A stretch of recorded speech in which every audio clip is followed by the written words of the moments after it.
Let's get cracking. Well, not cracking, because that would be some sort of squid monster from the sea. That's not what we're here to do.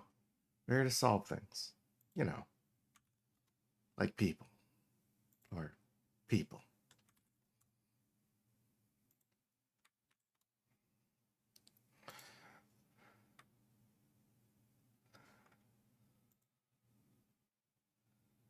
Yeah, alright. Gonna load content.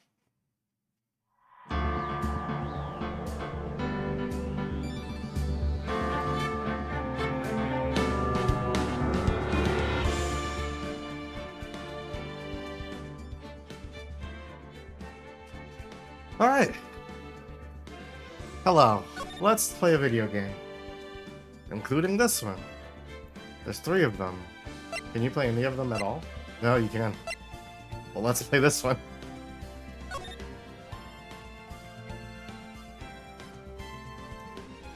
First turnabout.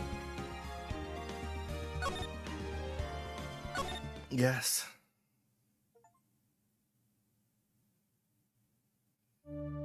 What is X? You'll have to solve it. Gasp.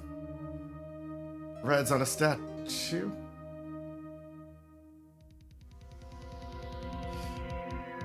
Damn it! Why me? I can't get caught. Not like this. I gotta find someone to pin this on. Someone like him. I'll make it look like he did it. Oh no, you're evil. Boy, I'm thirsty. Thank you. I'm gonna hurt my voice doing this. August 3rd, 9:47 a.m. District Court, Defendant Lobby, number 2. Boy, am I nervous. Right. Way to press boobly. Hiya, Chief. I'm glad I made it on time. Well, I have to say, Phoenix, I'm impressed. Not everyone takes on a murder trial right off the bat like this. Most people wouldn't be able to. It says a lot about you and your client as well. Thanks. Actually, it's because I owe him a favor. A favor? You mean you knew the defendant before this case? Yes. Actually, I kind of owe my current job to him. He's one of the reasons I became an attorney. Well, that's news to me. I want to help him out in any way I can. I just really want to help him. I owe him that much. It's over. My life. Everything, it's all over. Is that your client screaming over there? Yeah, it's him. Death, despair. Oh, I'm gonna do it. I'm gonna die. It sounds like he wants to die. Yeah. Nick! His name is Butts. Hey there, Larry. Larry Butts. Dude, I'm so guilty. Tell him I'm guilty. No. Give me the death sentence. I ain't afraid to die. What? What's wrong, Larry? It's all over. I'm finished. Finished. I can't live in a world without her. I can't. Who took away from me, Nick? Who did this? Nick, you gotta tell me. Who took my baby away? The person responsible for your girlfriend's death. The newspapers say it was you. But that probably isn't true. My name is Phoenix Wright.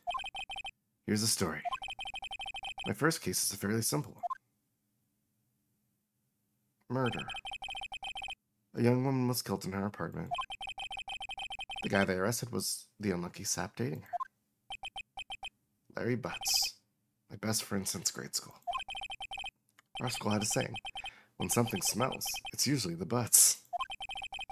In the 23 years I've known him, it's usually been true. He has a knack for getting himself in trouble. One thing I can say, though, it's usually not his fault. He just has terrible luck. But I know better than anyone that he's a good guy at heart. and that I owe him one, which is why I took the case to clear his name. And that's just what I'm going to do. August 3rd, 10 a.m. District Court, courtroom number 2.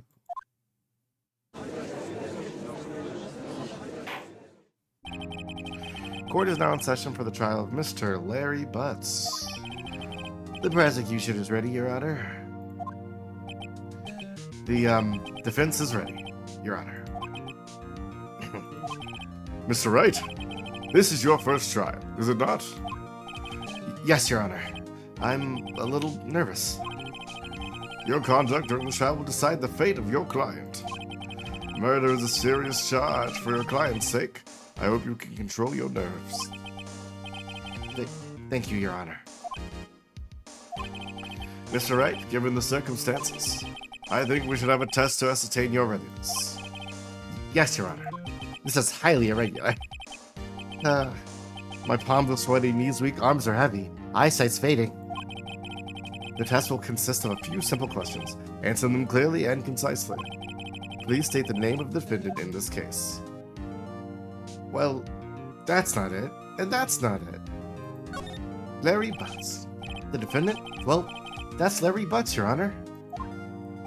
Correct. Just keep your wits about you and you'll do fine. Next question. This is a murder trial. Tell me, what's the victim's name? I know this one. Thought I read the case report cover so many times. Wait. Uh-oh. No way, I forgot. I'm drawing a total blank here. Phoenix, are you absolutely sure you're up to this? You don't even know the victim's name. Oh, the victim. Of course I know the victim's name. I, just forgot. Temporarily. I think I feel a migraine coming on. Looks, the victim's name is listed in the court record. You need a badge to be an attorney. Cindy's autopsy report. Time of death, 7:31, 4 to 5 p.m. Cause of death, loss of blood due to blunt trauma. Oh, hey. Mia Fey, chief attorney at Fey & Co., my boss and a very good defense attorney. Larry Butts, age 23. The defendant in this case, a likable guy who's been my friend since grade school. Cindy Stone, the victim in this case, a model. She lived in an apartment by herself. Good job, Mr. Butts. Winston Payne, the prosecutor for this case, lacks presence, generally bad at getting his points across.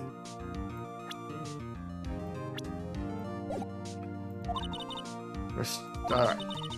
Remember to check it off. Do it for me, please, and beg. Just Larry Butts. He might have Riz, is the thing. Mr. Wright, who is the victim in this case? Why, that would be Cindy Stone. The victim's name is Cindy Stone. Correct. Now, tell me, what was the cause of death? She died because she was hit with a blunt object. She was struck once by a blunt object. Correct. You've answered all my questions. I see no reason why we shouldn't proceed. You seem much more relaxed, Mr. Wright. Good for you. Thank you, Your Honor. Because I don't feel relaxed. That's for sure. Well then, first, a question for the prosecution. Mr. Payne? Yes, Your Honor. As Mr. Wright just told us, the victim was struck with a blunt object. Would you explain to the court just what that object was? The murder weapon was the statue of the Thinker. It was found lying on the floor next to the victim. I see. The court accepts it into evidence. Wait, what happened to discovery? Statue added to the court record. A statue in the shape of a Thinker, it's rather heavy. Right. Be sure to pay attention to any evidence added during the trial.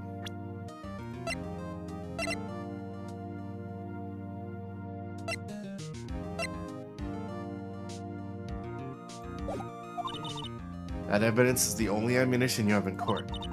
Use tab to check the court record frequently. Remember this. Mr. Payne, the prosecution may call its first witness. The prosecution calls the defendant, Mr. Butts, to the stand. Chief, what do I do now? Pay attention. You don't want to miss any information that might help our client's case. You'll get your chance to respond to the prosecution later, so be ready. Let's just hope he doesn't say anything unfortunate. Uh-oh. Larry gets excited easily. This could be bad.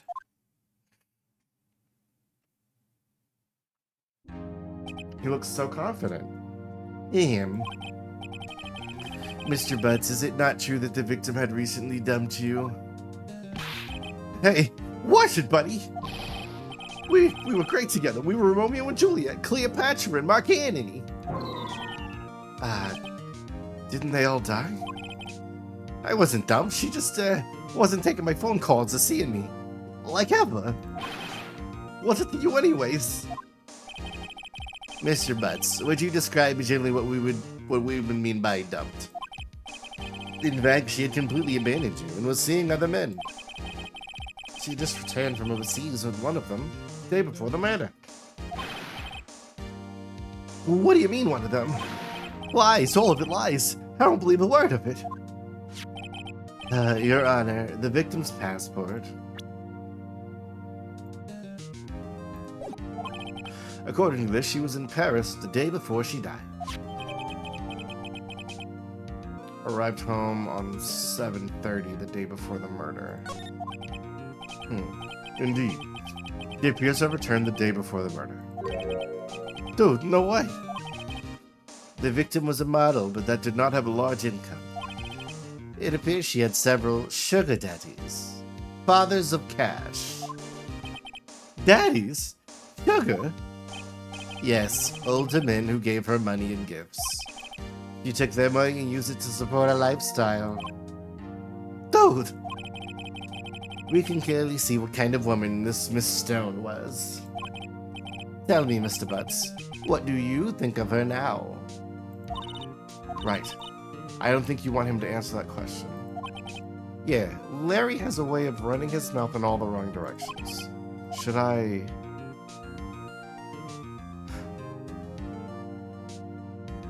Sometimes you're just girl bossing too hard and you gotta be stopped, apparently? No. My client had no idea the victim was seeing other men. That question is irrelevant to this case. Oh no. Dude, Nick, what do you mean irrelevant? That cheating she-dog. I'm gonna die. I'm just gonna drop dead. Yeah, and when I met her in the afterlife, I'm gonna get to the bottom of this. Let's continue with the trial, shall we? I believe the accused motive is clear to everyone. Yes, quite. Ah, jeez, oh boy.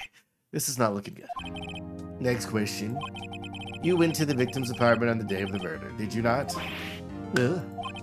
Well, did you or did you not? Well, maybe I did, maybe I didn't. What do I do? No, well, it's relevant that he's been there, so yeah. I know, I'll send him a signal. Tell the truth. Yeah, I was there, I went. How am I gonna put that? But the judge should smite him with his might hammer. The judge should smite me with his might hammer. I hope I don't get smited personally. Order. Well, Mr. Butts? Dude, chill. She wasn't home, man, so like I didn't see her. Your Honor, the defendant is lying. Lying? The prosecution would like to call a witness who can prove Mr. Butts is lying.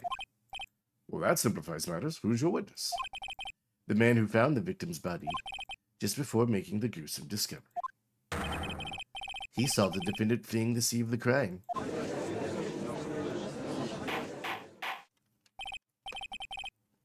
Order. Order in the court. Mr. Payne, the prosecution may call its witness. Again, there should be none ahead of time. Boy, I'm thirsty. Thank you for the redeems. Yes, Your Honor. This is bad. On the day of the murder, my witness was selling newspapers at the victim's building. Please bring Mr. Frank Sawit. Mr. Frank saw it to the stand. Hello, I'm Frank Sawit. Oh, okay. Mr. Sowett, you sell newspaper subscriptions, is that correct? Oh, yes. Newspapers. Yes. Mr. Sowett, you may proceed with your testimony. Please tell the court what you saw the day of the murder. Witness testimony. Witness account. Testimony. I was going door to door selling subscriptions when I saw a man fleeing an apartment. I thought he must be in a hurry because he left the door half open behind him. Thinking it strange, I looked inside the apartment. I saw her lying there, a woman, not moving, dead. I coiled in fright and found myself unable to go inside. I thought to call the police immediately. However, the phone in her apartment wasn't working. I went to a nearby park and found a public phone. I remember the time exactly. It was 1 p.m.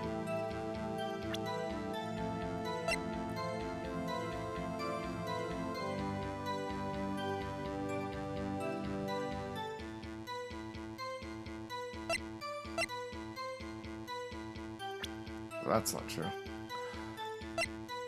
Discovered Mr. Stone's body. Newspaper salesman who saw Larry flee the scene.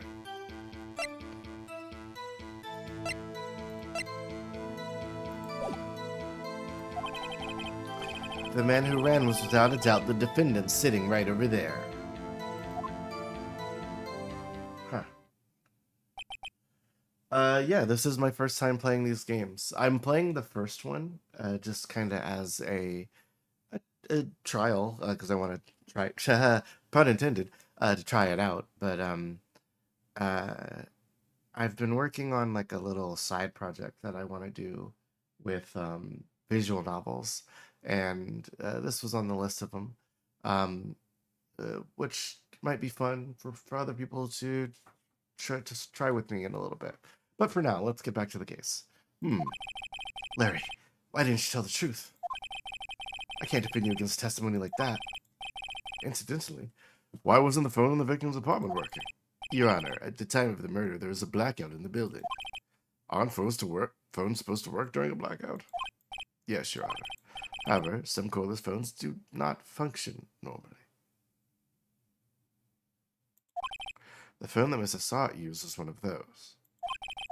Your Honor, I have a record of the blackout for your perusal. Electricity to Mrs. Stone's building was out from noon to 6 p.m. on the day of the crime.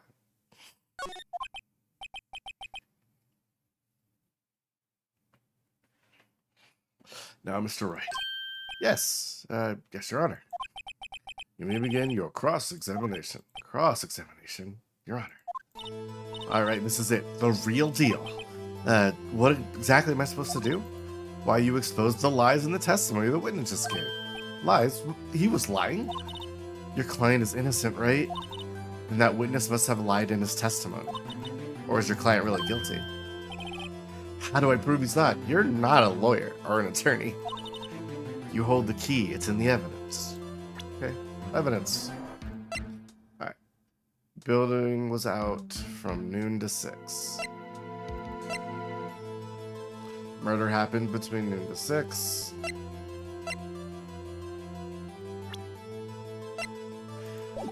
But he said it was 1 p.m. So the power would still be out at 1 p.m. But he did say he went into the apartment. I don't know if I'm reading too far into that. It's just, I'm being nice. Compare the witness testimony to the evidence at hand. There's bound to be a contradiction in there. First, find contradictions between court record and the witness testimony. Then, once you found the contradicting evidence, present it and rub it in the witnesses' faces. Okay.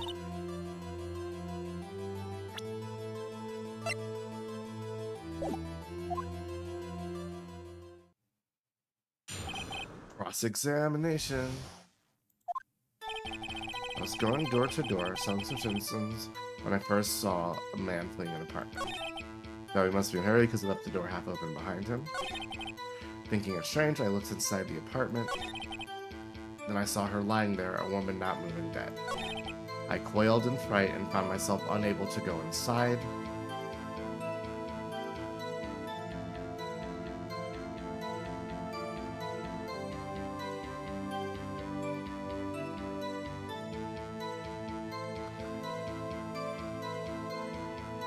No evidence I have says he didn't do that. I thought to call the police immediately. However, the phone wasn't working in her apartment. I went to a nearby park and found a public phone. I remember the time exactly was 1 p.m. 1 p.m.? Are you certain? Yes, absolutely. Absolutely. He seems really confident. 1 p.m.? Doesn't that seem strange to you? Yes. Present some evidence to contradict him.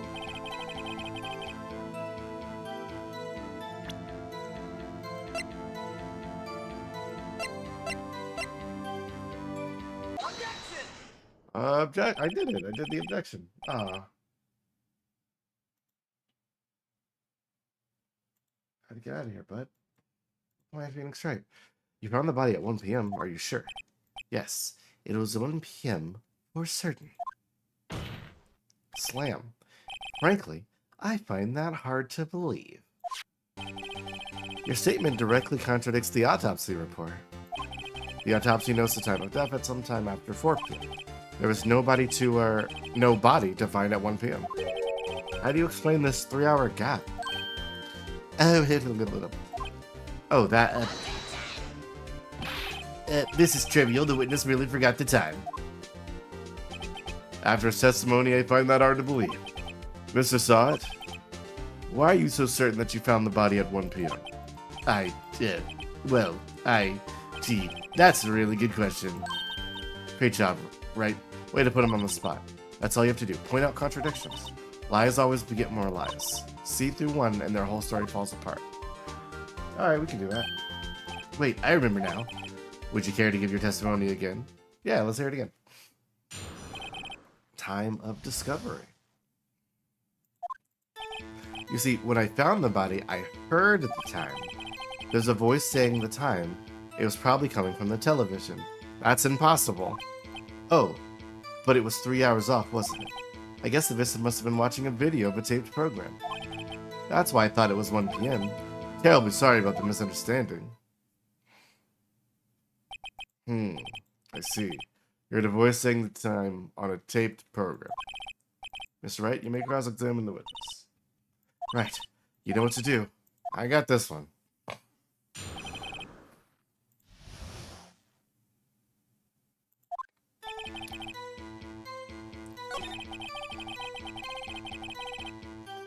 Tell you what egg scroll means, or I'm gonna egg scroll you. Unfortunately, you must solve the mystery.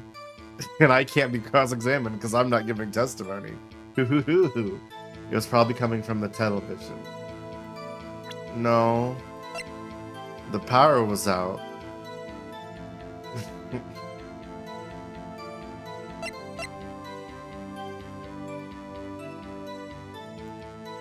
I can't.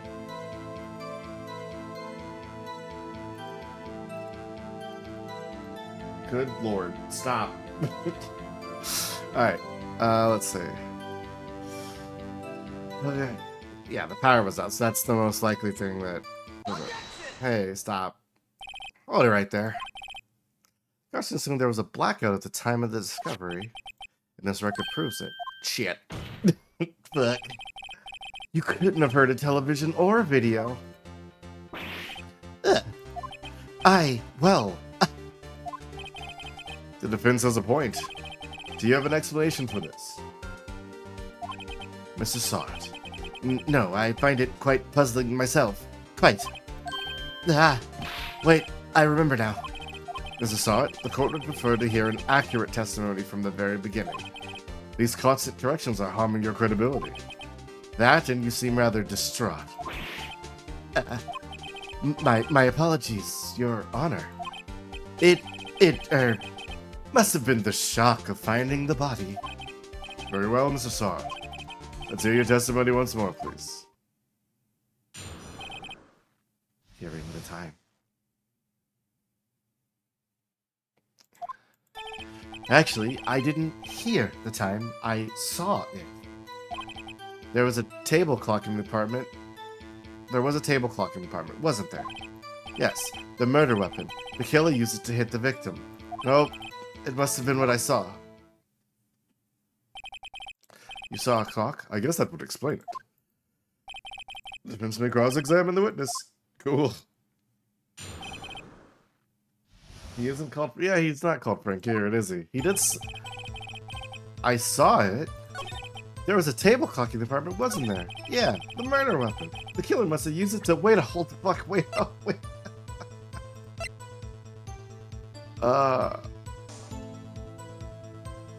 Wait.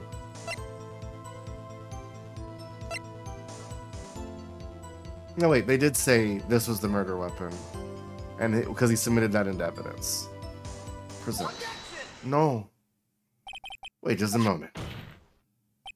The murder weapon wasn't a clock, it was this statue. Now how is this supposed to be a clock? What, you with your objections and your evidence? Just who do you think you are? Just answer the question, Mr. Saw It. Hey, I saw it in there, okay? That's a clock. Your Honor, if I may. Yes, Mr. Payne. As the witness stated, this statue is indeed a clock. The neck is a switch, you just tilt it and it says the time out loud. And it doesn't look like a clock.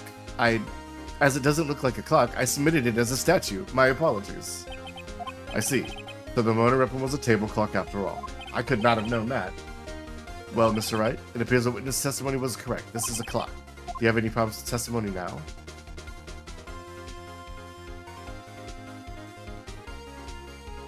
Hold up.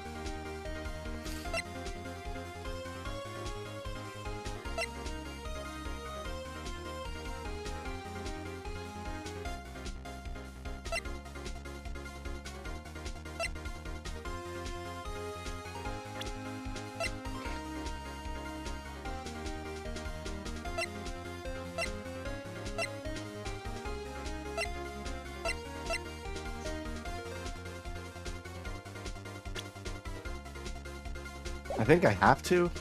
Yes? There's a gaping hole in the witness testimony. The only way he could have known the weapon was a clock is to hold it in his hands. That's true, it's a very small thing. Yet the witness testified that he never entered the apartment. Clearly a contradiction. Indeed.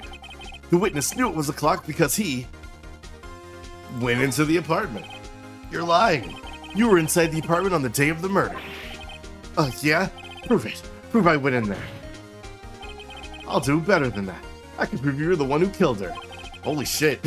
You struck her with the clock and the shock of the blow triggered the clock's voice. That was the sound you heard.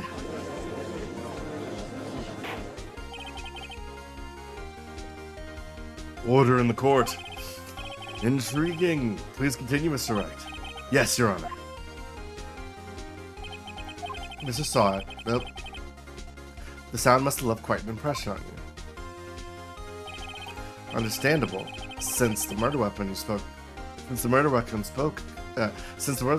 just as you hit the victim.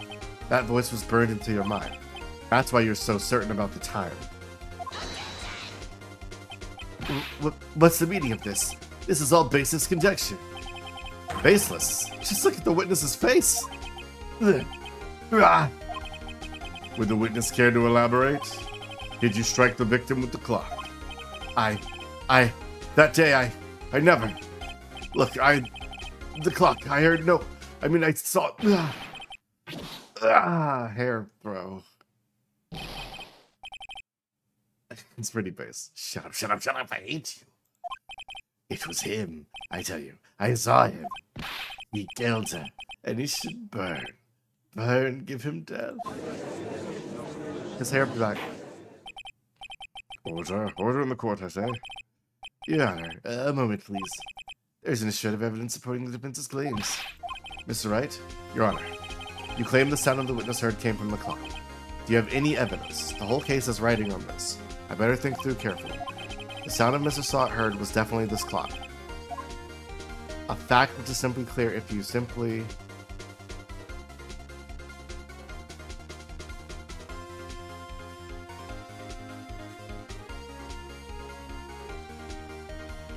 I mean, if you just hear the sound of the clock, right?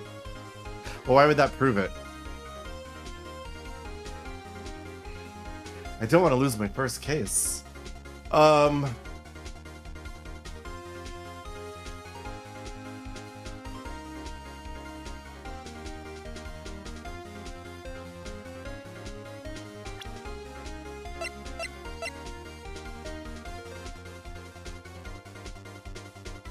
I do have an HP bar. You have 4 chances and there are 3 answers. Oh, okay. Cool. That's fine. Let's try. This sounds logical to me. Let's sound the clock. Here in this courtroom. Your Honor, may I have the clock? I asked the court to listen very carefully. Beep. I think it's 8:25. It's certainly a strange way to announce the time. Well, he is the thinker after all. So, we've heard the clock. What are your conclusions, Mr. Wright? Mr. Payne, can you tell me what time it is now? It's 11:25. Oh, it's 3 hours behind. Ah, shit. As you can see, this clock is exactly 3 hours slow. Precisely the discrepancy between what Mr. Saw heard and the actual time of death. So, Mr. Saw, try to talk your way out of this one. You forgot one thing. Uh-oh, what's he talking about now? While it may seem like the clock is running 3 hours slow, it proves nothing. How do you know it was running 3 hours slow the day of the murder? You can't prove that, you don't have a case. He's right. How am I going to prove that? Damn it. I was so close. Mr. Wright, it seems you lack the critical evidence to support your claim. Yes, Your Honor. This means I cannot let you indict the witness, unfortunately. This ends the cross... No, I lose. I come all the way down here to testify and look what happens. You treat me like a criminal, Your lawyers are all slime. That one's had him. Sorry, Larry. I failed you. There's nothing I can do about it now. Not so fast, Mr. Saw. Oh! Chief. Listen up, Wright. Don't throw this one away. Not like that stink, but Chief, it's over. I can't prove the clock was slow the day of the murder. Nobody can prove that. Well, yes, but that doesn't mean you can't still win. Try thinking outside the box. Don't waste time doubting the facts. Assume the clock was 3 hours slow and think through it. Ask yourself, why was the clock 3 hours slow? Figure out the reason and you'll have your proof. Right? Can you think of any reason why the clock would be 3 hours slow?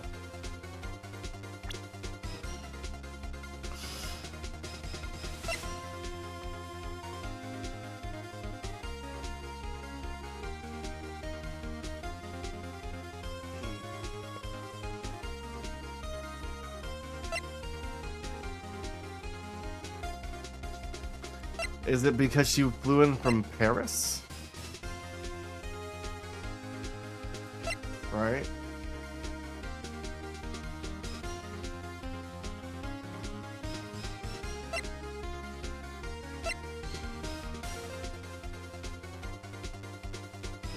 That's my best guess.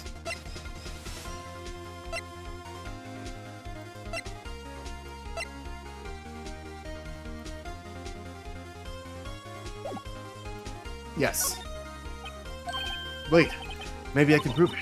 You must have evidence somewhere that can prove it, right? Find it and let him have it. Well, Mr. Wright, you say the clock was already running slow on the day of the murder. Have you found evidence to support this claim? Of course. There's a piece of evidence in the court record that can prove my claim beyond a doubt. Ha! Tough words. Let's see you pull this one off. Let's see this evidence that proves why the clock was running slow. My badge!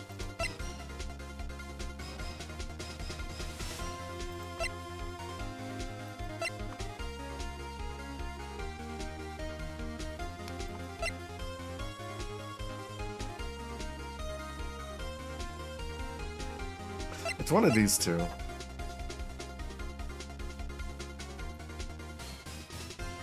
Wah, wah, wah, wah. Okay.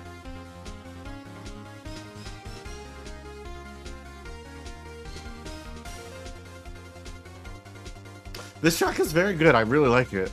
Alright, so let's think this through. The house was out from 12 to 6. The clock read 8:25, so it would have read 8:25 before then, but it wouldn't have been running slow necessarily before the power went out, because if the power went out and that's where the clock was stopped, that wouldn't make any sense, because it also said it runs on batteries. Maybe, I don't know if that's true, but if it runs on batteries, why would it stop? Because the power went out, it would continue to run. So the only piece of evidence that really makes any sense is the passport. Or that's my guess.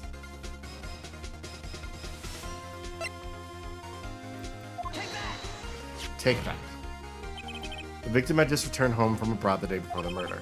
As of now, the time difference between here and Paris is 9 hours. Did not know that. Absolutely did not know that. When it's 4 p.m. here, it's 1 a.m. the next day there. The clock wasn't 3 hours slow, it was 9 hours fast. The victim hadn't reset her clock since returning home. That's why the time you heard when you struck her dead apartment was wrong. Proof enough for you, Mr. Saw It? Or should I say Mr. Did It?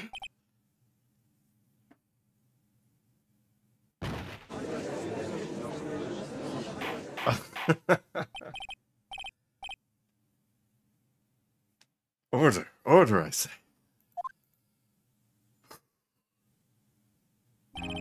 Well, this case certainly turned out differently than we expected.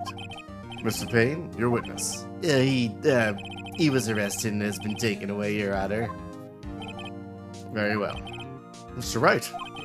Yes, Your Honor. I have to say I'm impressed. I don't think I've ever seen someone complete a defense so quickly, and to find the true culprit at the same time. Thank you, Your Honor.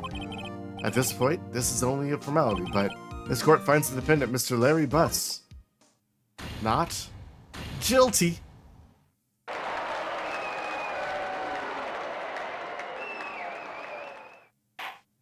Slap. And with that, this court is adjourned.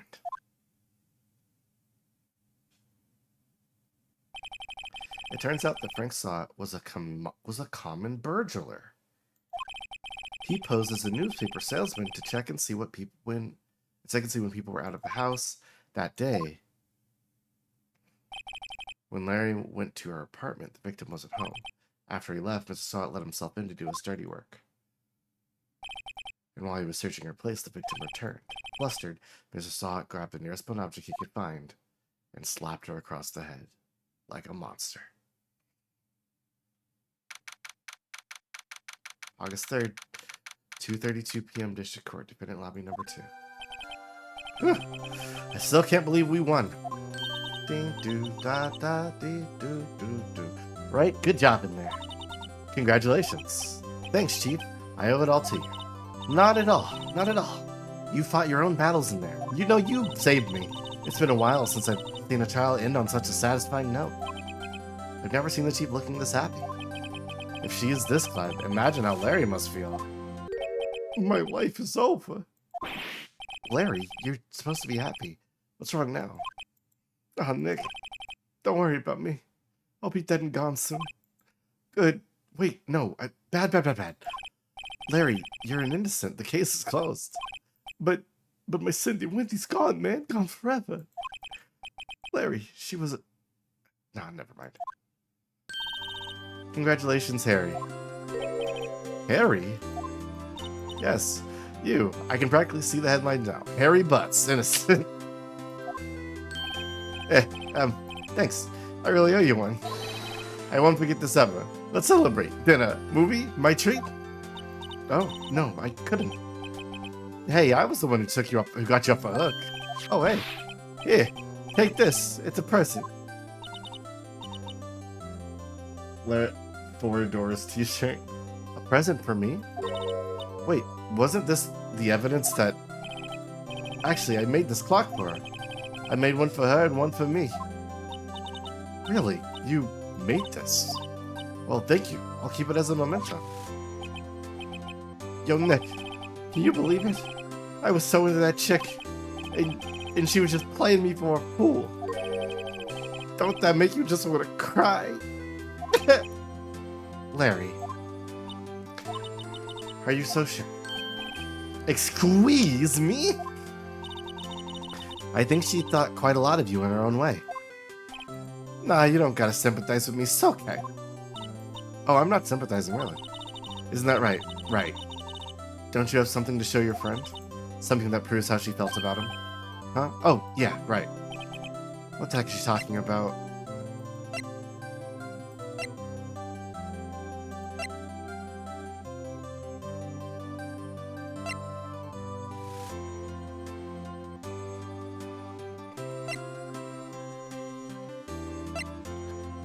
What is she talking about?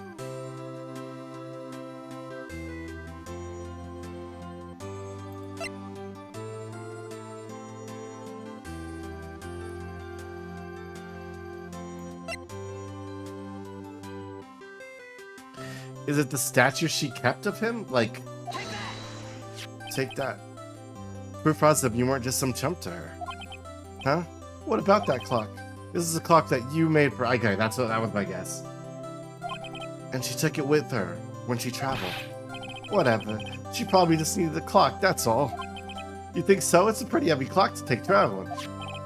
Well, make of it what you will. Hey, Nick. I'm glad I asked you to be my lawyer. Really, I am. Thanks. Hope that made him feel a little better. Right? I hope you see the importance of evidence now. Also, hopefully you realize things change depending on how you look at them. People, too. We never really know if our clients were guilty or innocent. All we can do is believe in them. And in order to believe in them, you have to believe in yourself. Right? Listen, learn, grow strong. Never let go of what you believe in. Never. Well, I think our work here's done. Shall we be off? Yeah, I guess so. Say, how about dinner on me? We'll drink a toast to innocent butts. Live and learn, right? Hanging on the edge of tomorrow. Yeah. Oh, speaking of Harry, you were saying a part of why you became a lawyer is because of him? That part, at least. You have to tell me more about it sometimes. Maybe over drinks. And so, my first trial came to a close. Larry slapped me on the back and said, "Gee, Nick, it's good to have friends." I was always good at Larry's impression. But I'm pretty sure he's not going to pay us, unless you count the clock he gave me. I didn't know it then, but that clock was soon going to be the center of another incident. And my promise to tell the chief about me and Larry would be one promise I wouldn't be able to keep. Oh no. The end. Goodbye, Gumbos.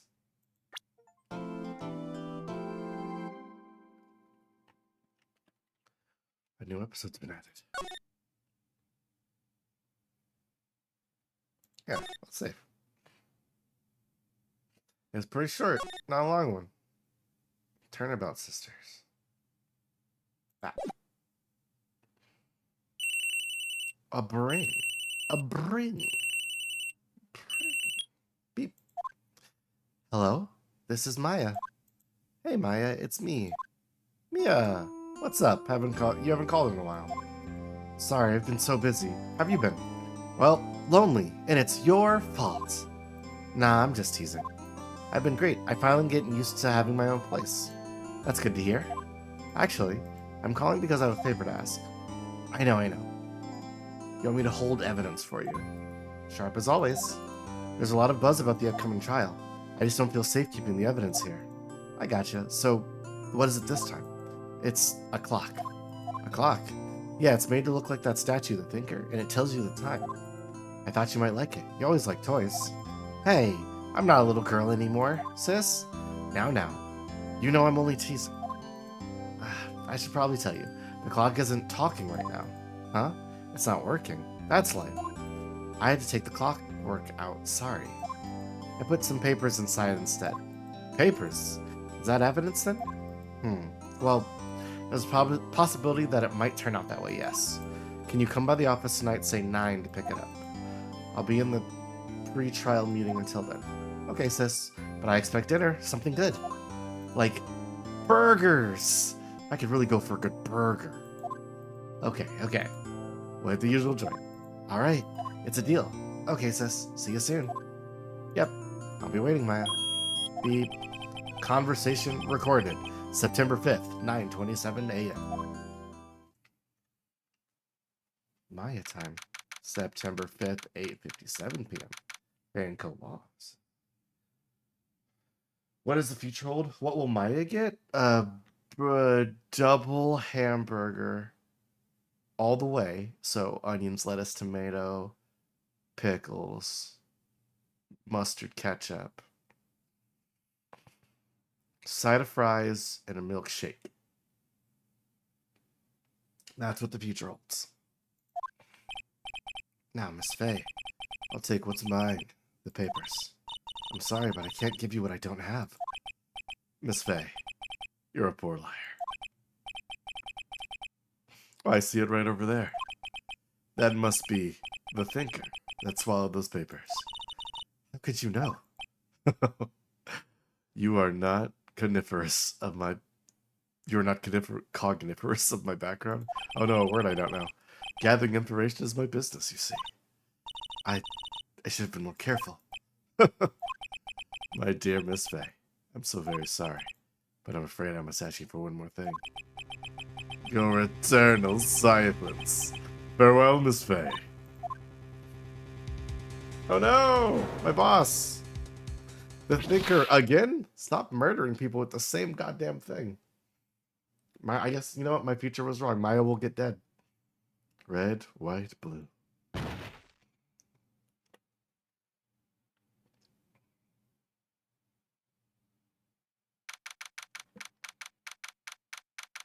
That was Mia. I'm so sorry. I have them crossed. Mia's my boss. Maya's the sister.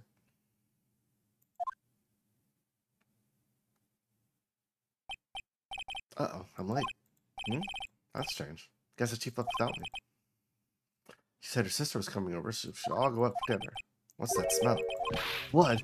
Mia! Maybe she's in her office. I smell blood and that can't be good.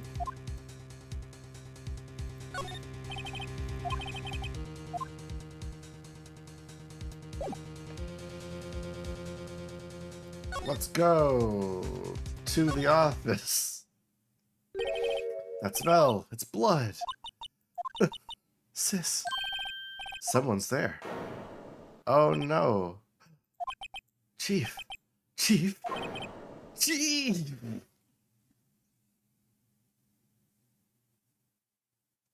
Please don't love murder. They each have Tama? Tama? The word. I forget what the word for it is. Who are you?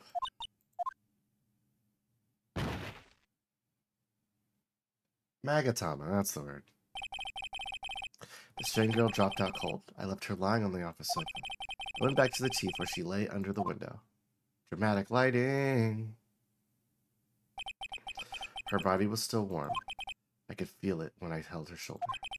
Then, all too quickly, it began to fade, until she was finally cold. Ah, shit. Chief! Alright. Okay, that's examinable. It's a chief's chair. A simple functional design that feels pretty good to sit to. Let's not waste any opportunities. Some shards of glass are scattered on the floor. They seem to be the remains of a glass nightstand. Got it. There's a large building right across from the office. The Gatewater Hotel. A nice, luxurious place. It's encrusted with dried blood. How ironic that this became the murder weapon. Again!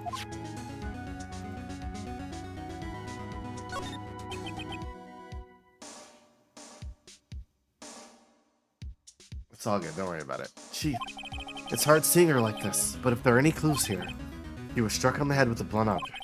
He probably died instantly. But, well, no, she didn't, because she just got cold. The thinker lying next to her must have been the murder weapon. Made by Larry Butts. There are some glass shards in the chief's body. Mostly pieces of the glass nightstand lying broken in the back of the room. Nothing else seems like a clue here. A piece of paper. It must have fallen from Mia's hand. What could it be? Maya!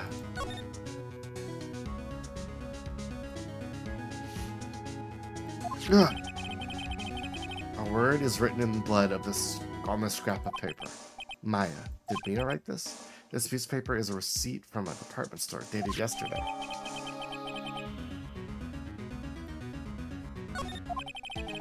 I think that's enough snooping around for now. I better call the police and find out what that girl was doing here. It was the Mayans. That girl could be the murderer, for all we know. No clues here, yeah. Alright, back. Move. That girl just now, where'd she go? I put her right there on that sofa. Uh-oh. I hope she didn't run out on me. Oh, she's here. Yips! Don't scare me like that. Excuse me, but who are you? It's okay. I work here. Maya Fey. Maya Fey. Maya? So Mia was writing this girl's name. Another case solved by Phoenix Wright. Maybe I should show her the receipt. I never thought there'd be use for evidence like this outside the courtroom. Let me talk to you first. What happened? Excuse me, can you tell me what happened here? I came in, the room was dark, and Sis said she was already dead.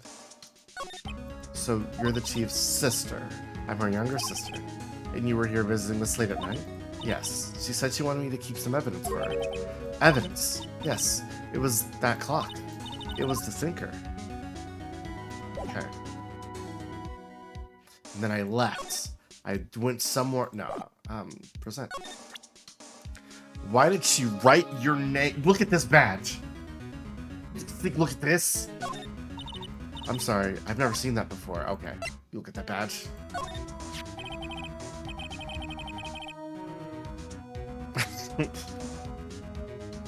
Let's see. Before Mia died, she wrote a message with her blood. She wrote it on the back of this receipt. Ugh.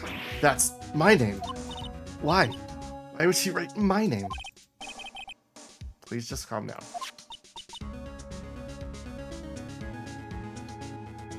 Why would Sis write your name? Uh-oh. Now I've done it. I better hurry up and call the police. But did you see my badge?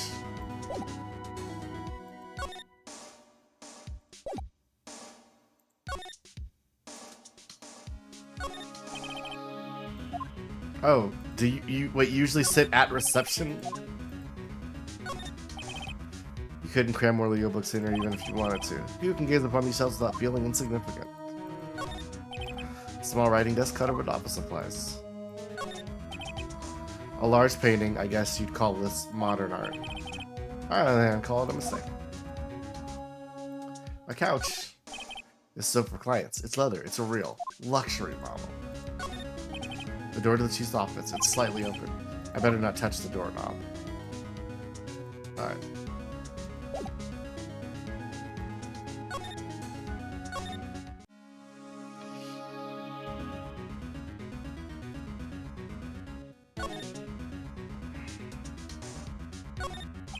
Surprisingly, the chief was never good with machines. About all she used was this PC for email. She picked up this ancient model at some garage sale for practically nothing. Love a good deal. All the chief's important documents are packed here. This is where she found her case records and recent rulings. Love doc review. It's a big thing. You gotta do it. No clues here. But it was yellow. I saw it. A perfectly normal office desk. The chief had a very particular policy about the office decor. Spin big on the stuff your clients use, but keep your own stuff simple. That's honestly a good policy. A phone? Right. I better call the police. That's funny. A few of the screws on the receiver are missing. It looks like someone was halfway through taking it apart. Police! Please, come quick!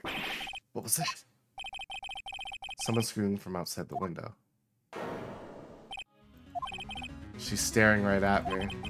She's holding a phone in her hand. Oh no, is this an evil lady?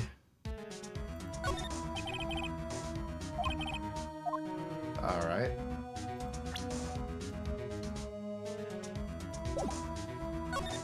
Ah, I can slide around. It's painful to look at, but actually for Mia's sake. Looks like she was hit in the head with a blunt weapon. She probably died instantly. Yeah, I did that part.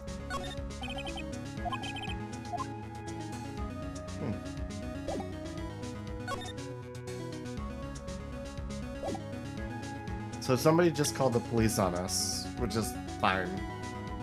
Oh, cool. I'm gonna do this. Ah, that feels better on my ears.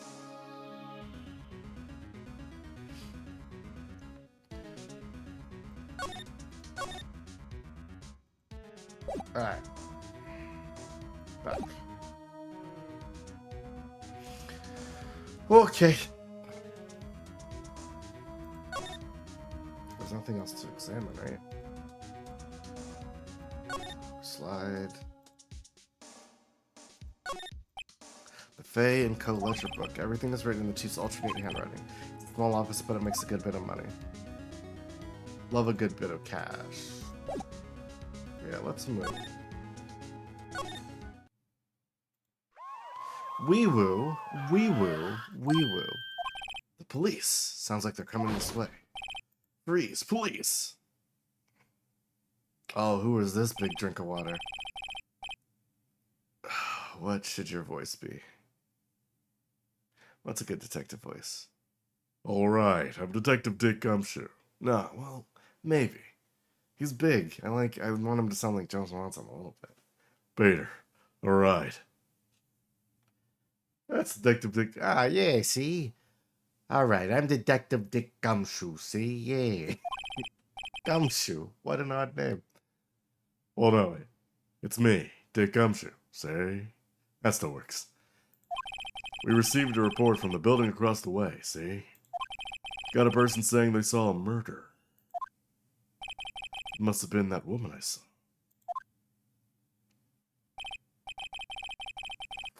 Anyway, I don't want either of you moving 1 inch, okay? Great. Just great. Maya, wait. She would know. Whoa! Excuse me. This word Maya here mean anything to you? That's my name. What? The victim drew this here note in her blood, see? Ah, with her dying breath, she wrote down the killer's name. It's all coming together. Case closed. You're coming down to the precinct now. What? No. In Japanese, his name is Kisuke Itano Kogiri. Miyashige Shimura was arrested on the spot. I was taken in for questioning, didn't get out until the next morning. My eyes were heavy, knees weak, arms are heavy, eyes are heavy, couldn't sleep, arms are heavy. I sat around waiting for visiting hours to begin at the detention center. I had to talk to Maya as soon as possible. Look at Cop Man. Mia Spaghetti, Kiski and Category. December 6th, the day after. Okay. Wow. They have poor Maya locked up like a criminal. She would be in holding. Oh, it's you, the lawyer. Good morning. Good morning. She looks so tired. Are you going to be my attorney? Well, that's what I wanted to talk to you about. Yes, of course I will. I better get her cheered up. Yeah, of course I will. Cheer up. Really? Ah, shit. She looks sadder now. What's wrong? You don't think I can do it? No, no one could. Who would believe me? Even you, when you found me the office, you looked at me like I had done it. Did I look at her like that? No, I never thought. It's okay, I understand. I also heard about you. Heard? Heard what about me? I was talking to my sister on the phone the other day.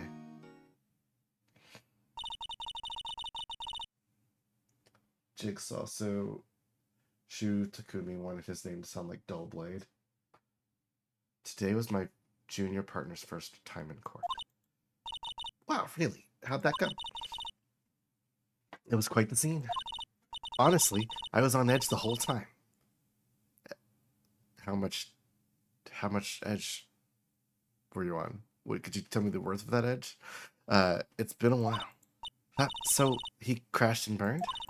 He's a genius. One of those strike fear into the hearts of evil types. The only thing he's lacking is experience. Huh, sounds like it was fun. Well, I know who to go to if I ever get into trouble now. I don't know, Maya. I think you might want to wait. Give him 3 more years. That is, unless you want to be found guilty. Mia. I mean, I'm sorry. I didn't mean to insult you. No, it's okay. It's true, I guess. But at the same time, I can't just sit by and watch. When I think of the person who did this to Mia. I know. Alright, let's talk a little bit. Maya, there's something I've been wanting to ask you. Yes, what's with that outfit? Oh, this? This is what all acolytes wear. It's my uniform, you could say. Acolytes, like people in religious writing? What is it you do? Oh, it's nothing strange, really. I'm a spirit medium in training. A spirit medium? I'm sure that qualifies as strange. The day of the crime. Could you tell me about the day of the murder? Yes, let's see. That morning, I got a call from my sister. She wanted me to hold on to a piece of evidence for an upcoming trial. Evidence, yes, the clock shaped like the thinker. The one Larry made. How could that have been evidence in a case? Right, she said something about that. I remember. You want to hear it in her own voice? Her own voice? Yes, I'm pretty sure her conversation is on my cell phone. You recorded it? Yeah, I forgot how to delete those things. I want to know about spirit mediums first. So you're an acolyte, a medium in training. That's right. The Fae family, especially the women, have always been very sensitive to the spirit world. Wait a second. You said the Fae family? So Mia was into this stuff too? Of course. She left the mountain to follow her career, she said. Her powers were first class too. I had no idea. Wait.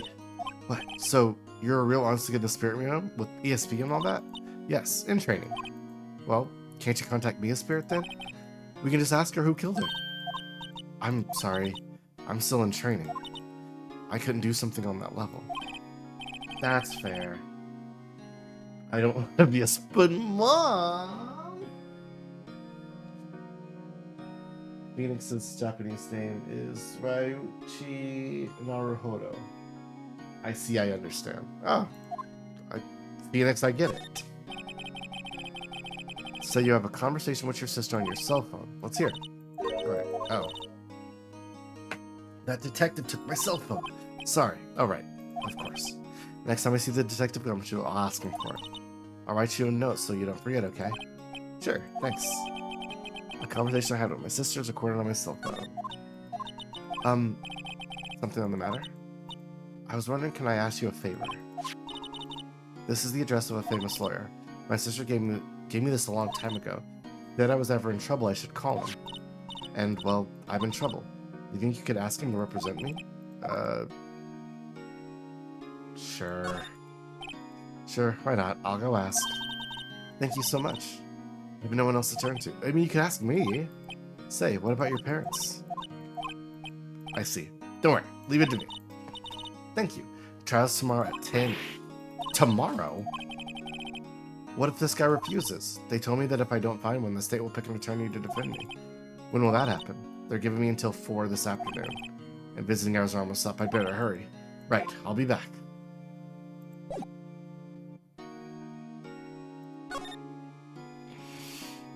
I gotta go to Grossberg.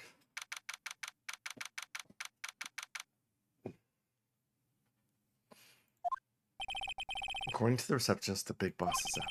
She couldn't say when he'd be back. It must have been hard to keep track of everything when you're a famous lawyer. Not to mention to run an office like this. It is golden in color, so it's better than ours. I'll have to come back later. Let's look around. Mahogany bookshelves. Expensive books.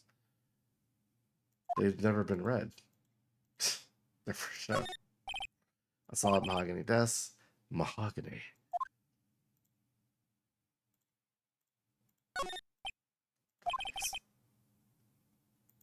The most expensive. This place is expensive. The painting has been bugging you ever since you stepped in here. The oil paint is so thick it's practically giving me a stuffed nose. I'm sure the price is nothing to see that either, for that matter. Jokes about money. A table for clients, an elegant ebony case, and if I'm not mistaken, that letter's made of solid gold. Even I can tell someone here's got money to burn. Jesus.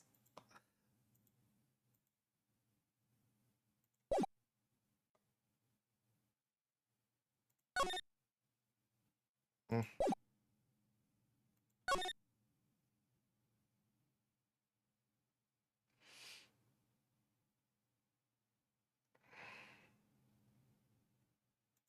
If I go back to our offices. The office is filled with police officers. They're all busily searching for clues. Hey, you there. This is a crime scene, pal. No trespassing. Ah, sorry. Do I know you from somewhere? Wait, you're that Butts guy, aren't you? No. Phoenix Wright. How could anyone mistake me for Larry? Ah, guess I got the wrong name, Mr. Wright. Sorry about that. That Butts guy, he was a killer. And you're no killer, right? He was proven innocent. Right. And you were... Detective Suede Shoes. Gumshoe, wasn't it? Detective Gumshoe. Right. At your service. Hang on. That's Detective Gumshoe. I just said that. Anyway, get the name right. And don't go calling me Dick. Hey, Dick, get over here. Yes, sir. Be right there. Aw. You're a lawyer, right, pal? If you got business here, you better do it quick. He thinks I'm Mars lawyer. Okay. I think it's short for thingy. I need a cell phone. Did you see my face cell phone? Oh, that I have. Do you think you could give it back? Sure. I mean, wait a second, pal. Tricky lawyer. Uh-oh, he's on to me.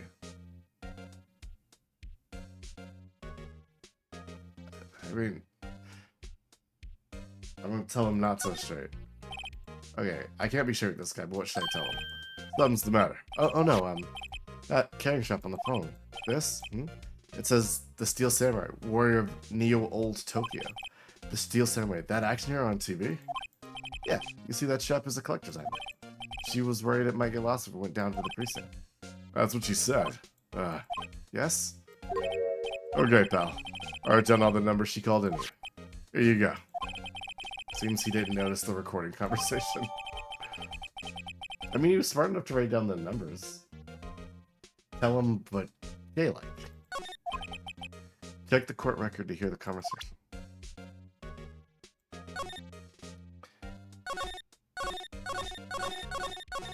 Okay, cool.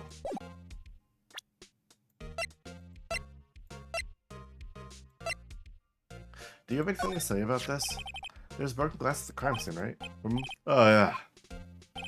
Seems like the glass stands next to the victim fell over. The glass shards were pieces on the broken stand. Okay. Do you have anything to say about the statue? I was wondering, what do you know anything about this? The statue. That's the murder weapon. He thinks the clock is a statue too, huh? I'm starting to wish I'd never seen this thing. And what do you think about this? I might know what people might say about it. There's a piece of paper next to the victim, wasn't there? Yeah, the one with the killer's name written on it. Are you sure that Mia wrote it herself? Given the condition on the writing, it's hard to say if it was her handwriting or not. No proof Mia wrote it. Have you seen my badge? What's that? Sorry, pal, but I got no info for the likes of you. That's fair.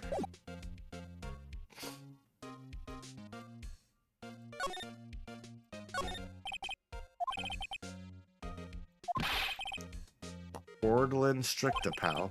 Who was that? Wait, what?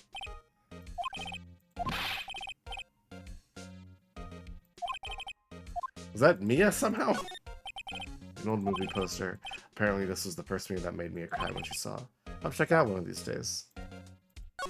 Yes, Jess, perfectly clean as always. The only thing missing is Mia.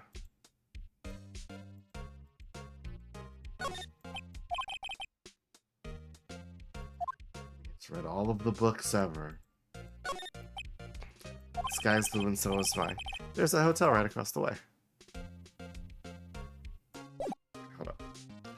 I talked to you about Mia. About Miss Faye. Did you do an autopsy?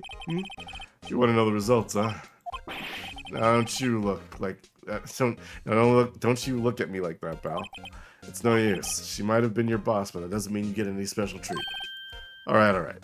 You can see the report, but that's all. Awesome. Time of death, 9/5 at 9 p.m. Single blunt force trauma. Death was instantaneous. What about Maya? Yeah, I'm looking forward to the trial. Sorry, pal, but this is one trial you weren't gonna win. How do you say that?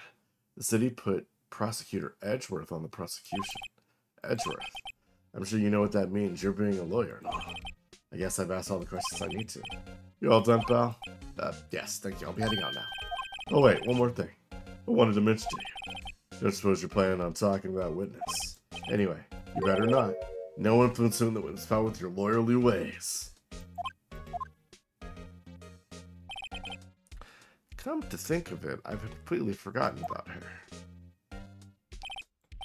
The witness. Yeah, Miss April May. I'm sorry about this, but I can't tell you anything about her. Well, you just told me her name is Miss May. So you've seen it sent her home already then? You're trying to use your loyalty tricks on me now. She's not to go outside her room until the trial. Thank you. So she's still in the hotel across the way. I guess I should know better than to try to get a detective to leak information. Got that right, pal. Time to pay a visit to Miss May. And Edgeworth. Prosecutor Edgeworth. That's right, pal. Mr. Miles Edgeworth himself. Wait, you do know him? Of course not. Never heard of him. Whoa. You call yourself a lawyer, pal? But 4 years ago, this Edgeworth guy became prosecutor at the age of 20. Here's 24. Everyone says he's a genius. Surprised you don't know him. Of course I know him. I was just plain dumb. He's a cold, heartless machine who will do anything to get a guilty verdict. There are rumors of back alley deals and forged evidence. All I know for sure is that Edgeworth hates crime with almost an abnormal passion. I never imagined I'd be facing him so soon. Fair.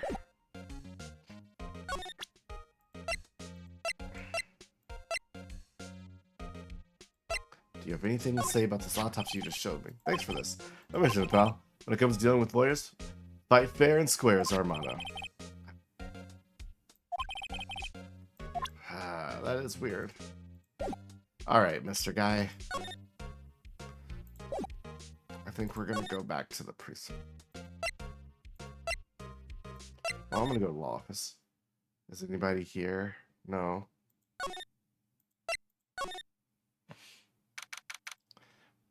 Number 6. Well, hello there, handsome. Hi. Smooth, right? Real smooth. You're the lawyer, aren't you? The detective told me. He said, don't say nothing to that lawyer, pal. Hee hee. Know to self. Thank Detective Gunju for making my job harder. Gee, this is all like something out of a movie. It's all so exciting. I can hardly contain myself. Oh, let me go freshen up so I can look at that part of the part of the beautiful eyewitness. I put a lawyer that has to cross-examine this one. This seems like planted evidence. There's a screwdriver stuck in the drawer. Let's take a look inside. Hey, what are you doing? No touching. Ooh, bad boy. You shouldn't play around in other people's rooms now. You want me to make me upset, would you? Upset? Thought she was going to explode for a second there. I wonder what could be inside that drawer.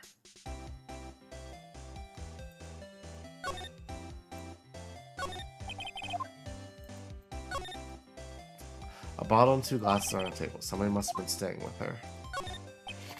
Still seeing paintings that should be still life. Hanging water. Painting. Flowers are fake as expected. I know sunflowers are tulips, but that's about the extent of my floral knowledge. Some people don't have knowledge of floral stuff. A bed. A simple bed. It's been recently made. Nothing eye-catching here. The late summer sunlight seeps through the window. There's the Fanco Law Office building, of course. You can see the inside of the room pretty clearly from here. I think it'd be a little difficult to recognize the face from this distance, though. That's fair. And you won't let me look at that.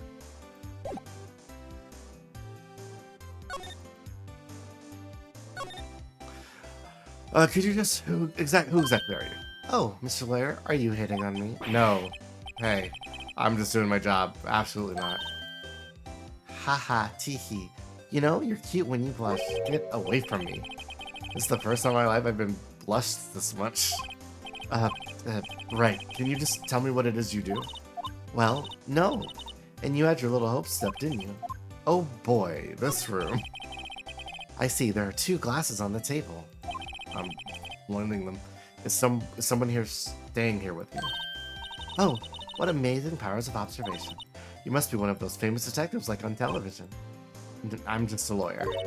Say, Mr. Big Detective, why don't you go look for clues in the garbage, Miss May doesn't like noisy little lawyers.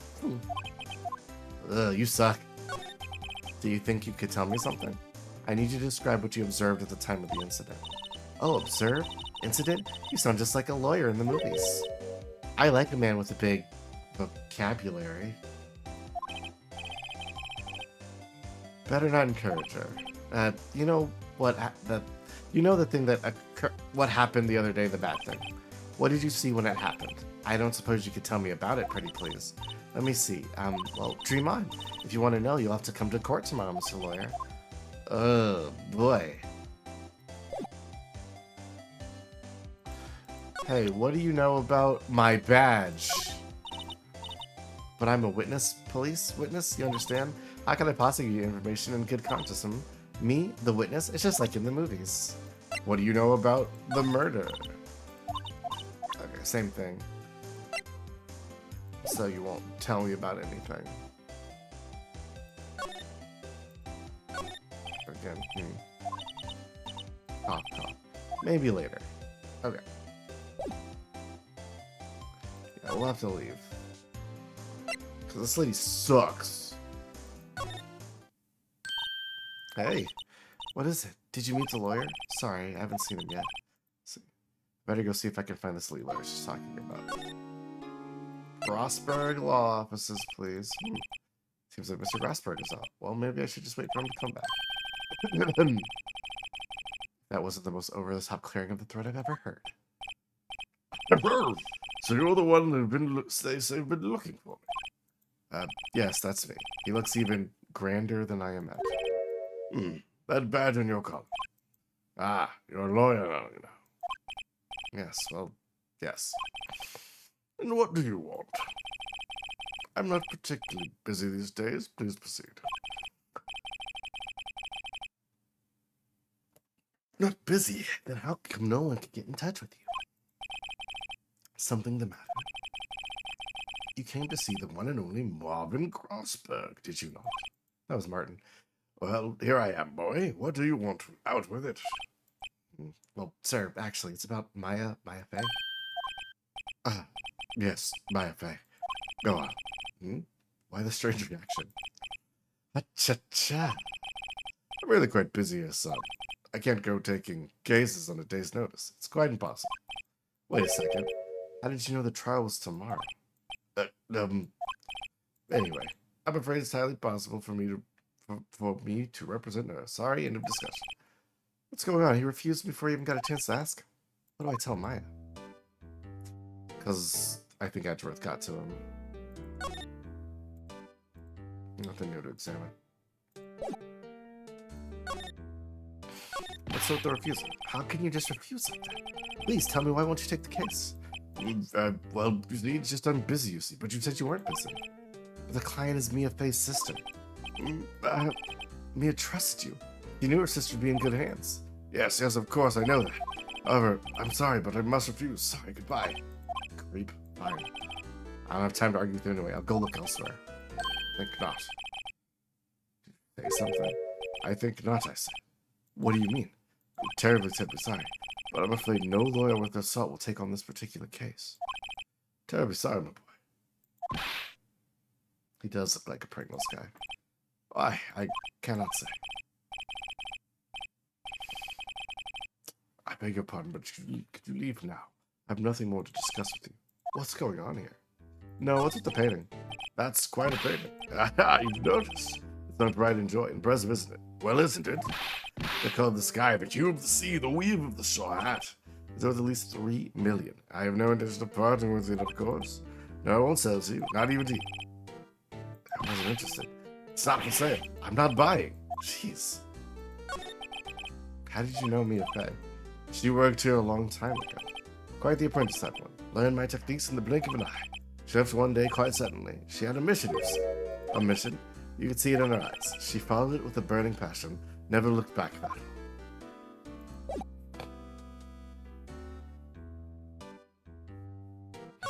Have you seen my badge? Very sorry, but I've got nothing to say regarding that matter. Why? It's my badge. What about this blood? What about this autopsy? What about this phone? Clock? Broken glass. I didn't think so.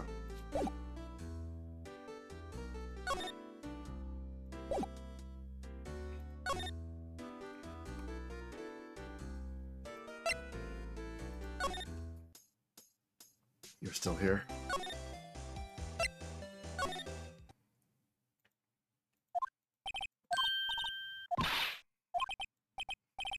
What do I tell her? Well, you see, I don't think you should use that guy. He didn't seem healthy. He was all skin and bones. He was so not. What really happened? You don't mean he refused to help? I see. I've been abandoned then.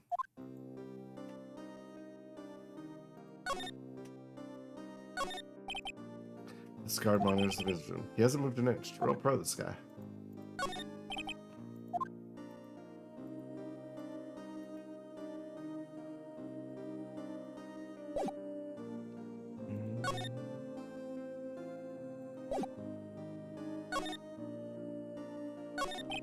Could you tell me more about the day of the murder? Sorry, I knew it must be hard.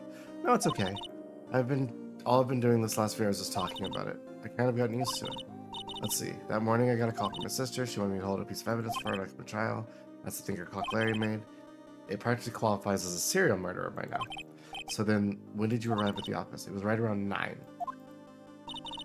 Lights were off and I could smell blood. Then I found her, my sister. Thanks, Maya. It's all new to hear for now. Your family. What about your family? I only had my sister. My father died when I was very young.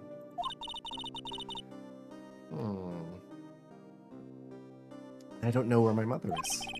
Don't know? She could still be alive. Your mom? Your ma?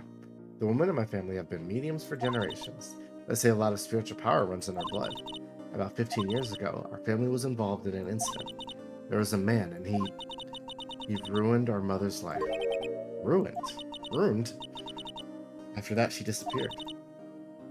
Several years after that, my sister announced she would become a lawyer, and she left the mountain. So you live by yourself? Yes, I've gotten used to it. Oh, also, I had to become independent or I would lose my powers. I feel bad for her, all by herself up on that mountain. Your mother's enemy. So who was this man that ruined your mother's life? 15 years ago, there was an unusual murder case. It made quite a stir. Everybody was talking about it, apparently. The police were running out of leads, and they were getting desperate. Wait, they didn't use a spirit medium, did they?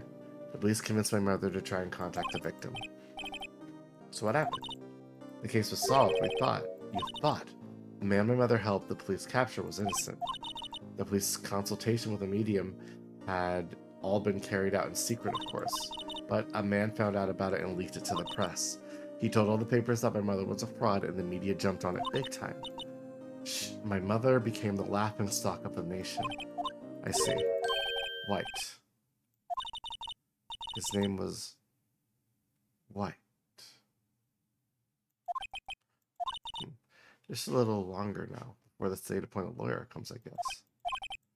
4 p.m. time's up. What should I do? Just leave her. I'm gonna defend Maya. I've made up my mind.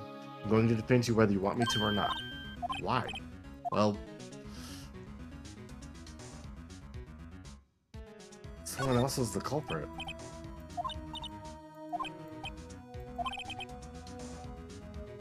Given the evidence, it would be easier to assume that Maya was the killer. I don't think it would.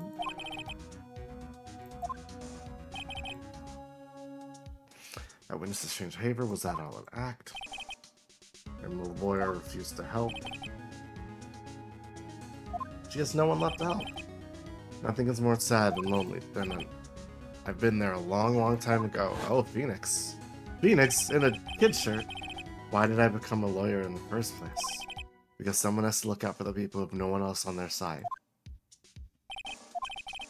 Maya, I won't abandon you. You can count on me. That's so kind of you.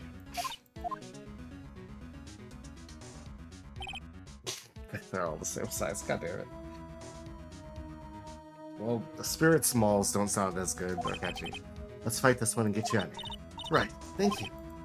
She smiled at last. It looks like she's an entirely different person. One last question. You're innocent, right? Yes. And I trust you. So you trust me too, okay? That's a deal. So what next? There's something that's been bugging me. Just what was inside that strange woman's drawer? It was when I tried to look at that drawer, she got all defensive. There has to be something in there.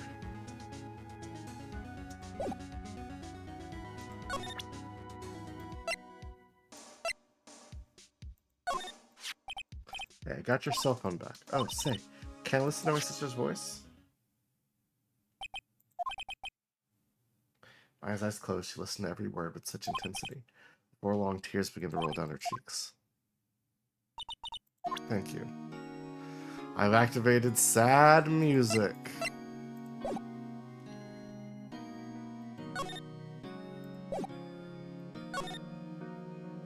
I figure she deserves that at least. Bellboy. Good afternoon, sir. Excuse me, you are? Ah, I beg your pardon, sir. I'm the bellboy of this establishment, at your service, sir. Oh, right. I've just come up to deliver room service, sir. Do you know where Miss May might be? I believe our guest Miss May is currently using the facilities. If you have no need of anything, I'll be taking my leave. Please, stay as long as you like. Enjoy. Yeah. Wait, no, hey. Why does it seem like every time I come up here, I end up embarrassing myself? Wait. I almost forgot. You came back quick. Might I ask you inform Miss May that there's a message for her? Please tell her that Mr. White of Blue Corp phone. Red, white, blue. Ah, right, of sure. Mr. Wright of Blue Corp. Where have I heard that name? White. That was his name, my sister told me. White was the name of the guy who ruined Mia and Maya's mother. Could it be a coincidence? Quickly, to the fucking screwdriver. A wiretap? What would a woman like her be doing with a thing like this?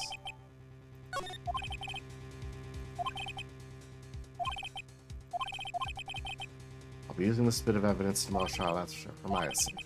I'll get to this woman's bottom. I mean, you know what I mean. Oh, Bellboy, still there? Time to scram. I look forward to tangoing with you tomorrow, Miss May. In court. I like I was causing problems, but that's okay.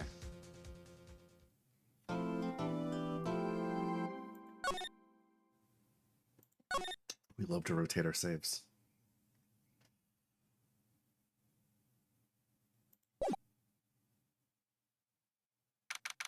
September 7th, Tim.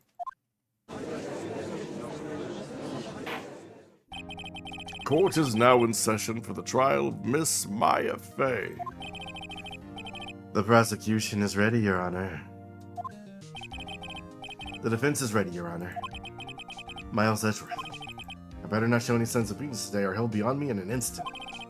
Mr. Edgeworth, please give the court your opening statement. Thank you, Your Honor. The defendant, Miss Maya... No. Edgeworth is calculated. He seems cool. Thank you, Your Honor. The defendant, Miss Maya Fey, was at the scene of the crime. The prosecution has evidence she committed this murder, and we have a witness who saw her do it. The prosecution sees no reason to doubt the facts of this case, Your Honor. I see. Thank you, Miss Edgeworth. Let's begin. If we may call our first witness, Your Honor. The prosecution calls the chief officer at the scene, Detective Gumshoe. He's so large. Witness, please state your name and profession to the court. Sir, my name is Dick Gumshoe, sir. I'm the detective in charge of homicides down at the precinct, sir. Detective Gumshoe, please describe for us the details of this murder. Very well, sir. Let me use this floor map of the office to explain. Oh, yeah. The body was found by this window here. That's a bullet. And the cause of death? Loss of blood due to being struck by a blunt object, sir. The murder weapon was a statue of the thinker found next to the body. It was heavy enough to be a deadly weapon, even in a girl's hand, sir. The court accepts the statue as evidence. They're still calling it a statue. 4 plans added to court record. Now, detective. Yes, sir. You immediately arrested Miss Maya Fey, who was found at the scene, correct? Can you tell me why? Yes, sir. I had hard evidence. She did it, sir. It's not hard evidence. Detective Gumshoe, please testify to the court about this hard evidence.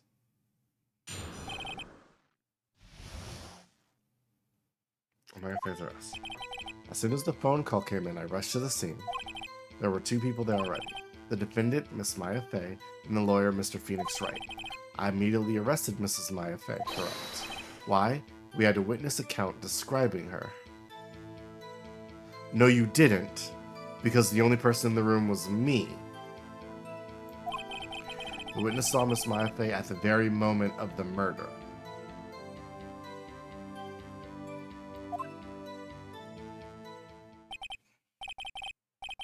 Reiji Mitsuru, which contains the kanji for clever samurai and sword. Oh, he is a clever, sharp guy. Mr. Edgeworth. Wow. This very moment. The very moment, you say. Very well. Ms. Wright, you begin your cross-examination. Yes, Your Honor. I couldn't see a single tactician there. Whoosh, smack. Hey, Maya just threw something at me. When my sister couldn't find any contradictions in a witness testimony, she would bluff it out and press the witness on every detail. The witness always slips up and says something wrong. It worked lots of times. I should have expected Maya would know some of her sister's tricks. Let's give this a try. Something the matter? No, Your Honor. I'd like to begin my cross-examination. Okay. As soon as the phone call came in, I rushed to the scene of the crime. There were 2 people there already. Yes. The defendant, Miss Maya Fey, and the lawyer, Mr. Phoenix Wright. I immediately arrested Mrs. Maya Fey. Why? We had a witness account describing her. The witness saw Miss Maya Fey at the very moment of the murder. This is a detail I want to press on.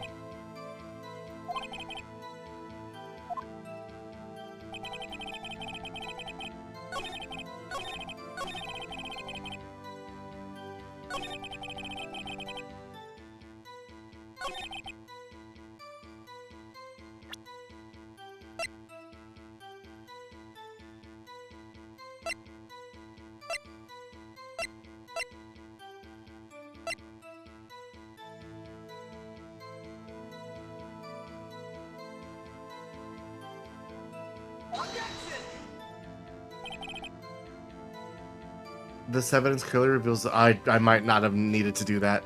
Reveals contradiction in the statement, Your Honor. How exactly is the evidence and statement just now related? They aren't, are they? Not at all, Mr. Wright. Please think the facts over before making calculations.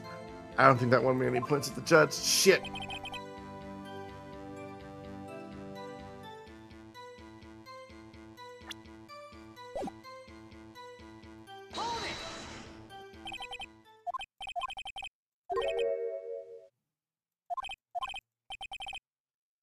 Did I say that? Me. I heard you say it. You did say it. You said it.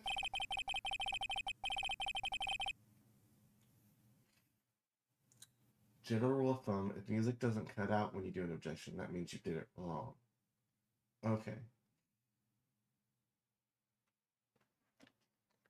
Exactly what about the suspicious woman in Pink's claim was hard evidence? What? Miss May isn't suspicious, and she sure isn't pink, pal. Well, I guess she is pink. That's enough, Detective Gumshoe. Do you have any more solid proof other than your claims, Detective? I guess Preston can have its advantages. Yes. Sorry, I got the order of things mixed up in my testimony, Your Honor, sir. There was something I should have told you about first, Your Honor. Very well, Detective. Let's hear your testimony again. Hard evidence.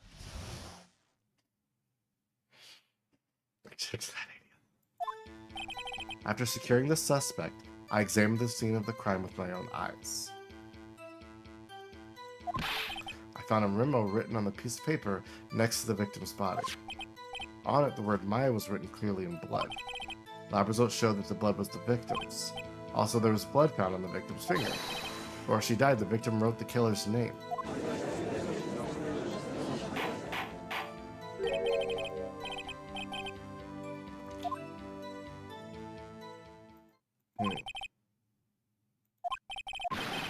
Why didn't you testify about this vital piece of evidence in the first place? I know I'm real embarrassed. I forgot about it, Your Honor, sir. Gotta be more careful. Very well. The defense may begin its cross-examination. Okay. Okay, so pressing can give me something new, but I have to figure out when to press. After securing the suspect, I examined the scene of the crime with my own eyes.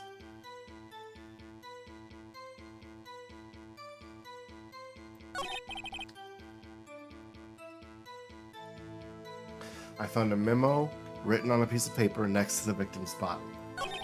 On it, the word Maya was clearly written in blood. That is correct. Lab test results show that the blood was the victim's. Also, there was blood found on the victim's finger. Before she died, the victim wrote the killer's name.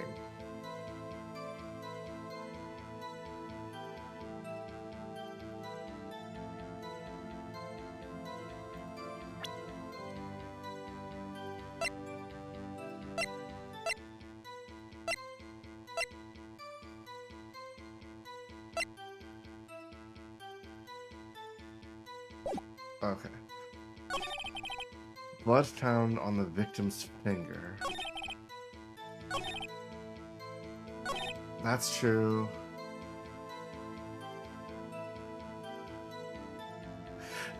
Okay, I might be misremembering now, but didn't we show him the piece of paper? No, he went in and then stormed back out. That's what happened.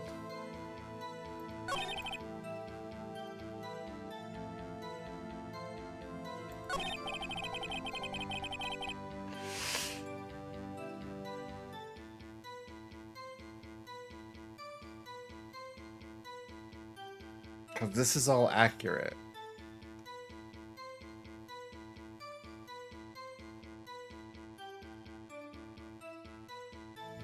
Mm-hmm.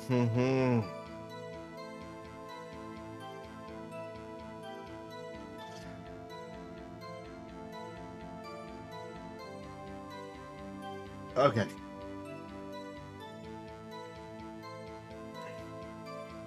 Just walking through things in my head here. Hold on.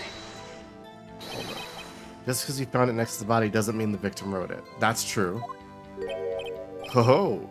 Then who did write it, Smarty Pants? The murderer? The killer. Anyone can see that. You're saying the killer wrote her own name? Buddy, please. She was framed. Oh, Edgeworth. Hold on. If that's the case, where's your evidence? Ah, Eric. Yeah, that was a bit of a tall order for you. Without that evidence shouldn't open their mouths, Mr. Wright. Yeah, pal. Well, detective, tell us what was written on that memo you found. On it, the word Maya was written clearly in blood. Lab test results showed that the blood was the victim's. Also, there was blood found on the victim's finger. Or she died, the victim wrote the killer's name.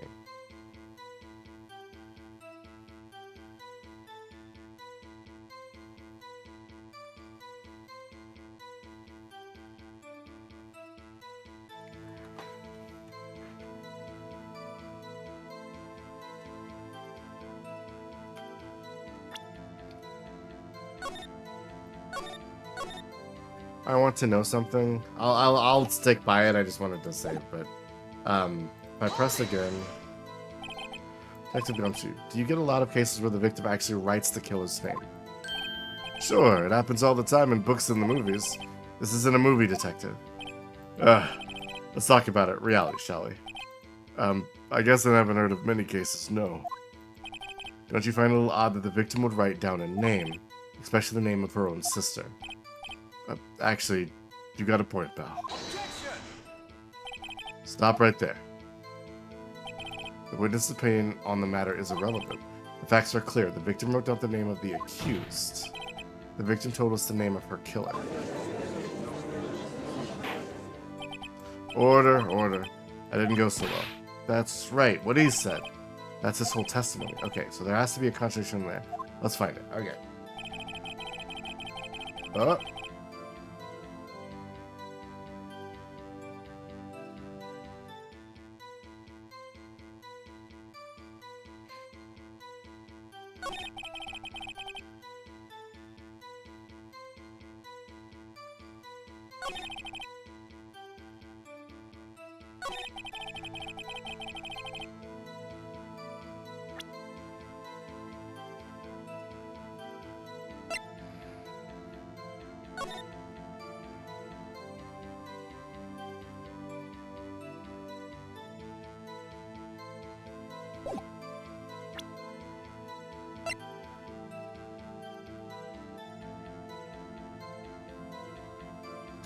A department store receipt with the letters written on the blood on the back. Wiretap doesn't prove anything.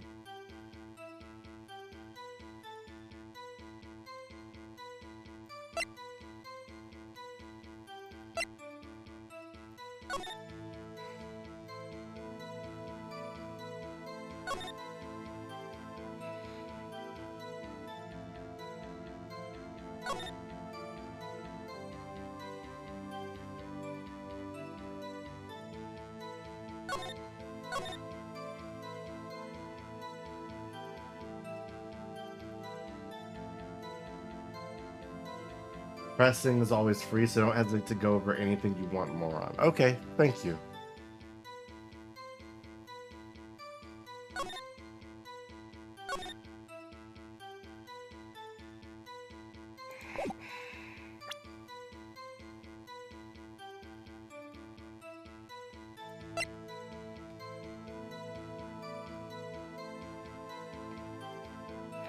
Well, this does say death was instantaneous. So how could she have written it before she died? So that would just prove death wasn't instantaneous, which isn't necessarily true for me or good for me, but the game says there's a contradiction. So I don't think I need to press anymore. I think this is what I'm looking for. This autopsy says death was instantaneous, and wait, we're gonna go back. Victim's blood found on the victim's finger. Before she died, the victim wrote the killer's name. Okay, yeah. So if we present this objection, Detective Gumshoe, there's one thing I want you to clarify for me here. You say that victim, Miss Faye, wrote this note that she was accusing the defendant, Miss Maya Faye. That's really what you're saying. This is one of those lawyer tricks now, is it? Of course she wrote it. Who else could have? You have it backwards, Detective. Backwards. The victim is the only person who absolutely could not have written it. This is a report from your department, Detective. Immediate death due to a blow from a blunt object. She died immediately. But no but-ing your way out of this one, Detective. It's fucking me up that in the wide shot of the court, I am on the right side, but I am on the left side of the court. I guess that's from the judge's perspective. Whatever. Order. The defense has a point. Someone who died immediately wouldn't have had the time to write anything down. New objection. Mr. Wright, I beg your pardon, but when exactly did you obtain that autopsy report? When? Don't say I forgot. The day after the murder. It was the day after the murder. The prosecution's point being... Thinking. That absolute retort is outdated, Your Honor. Wait, no.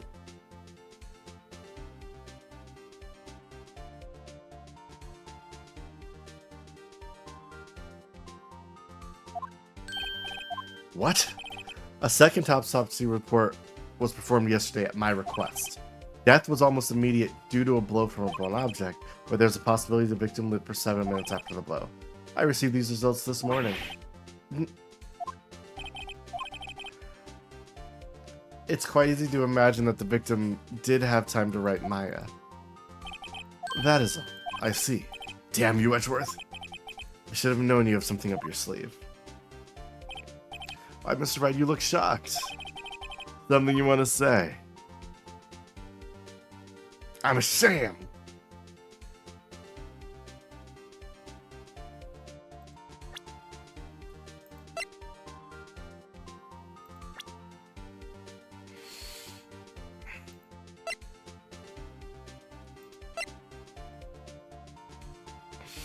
Big gumshoe.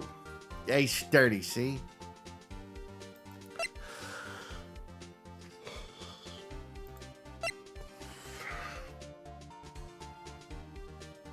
Testify that you saw Maya commit the murder.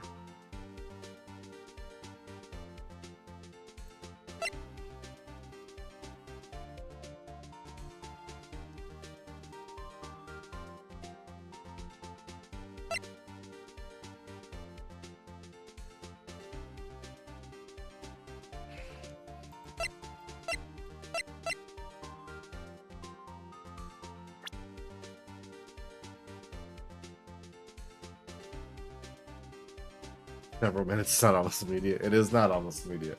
I didn't have updated information. Okay, but something I would like to say. I mean, you are a sham, Edgeworth. If you're fucking with evidence, that's shitty. And I think you paid off people to not defend Maya. Or if you didn't do it, then it was the fucking bellboy.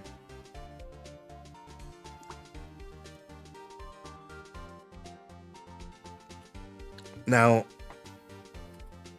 this might be some troll logic. Is there a world where I call myself a sham, and that turns out better for me?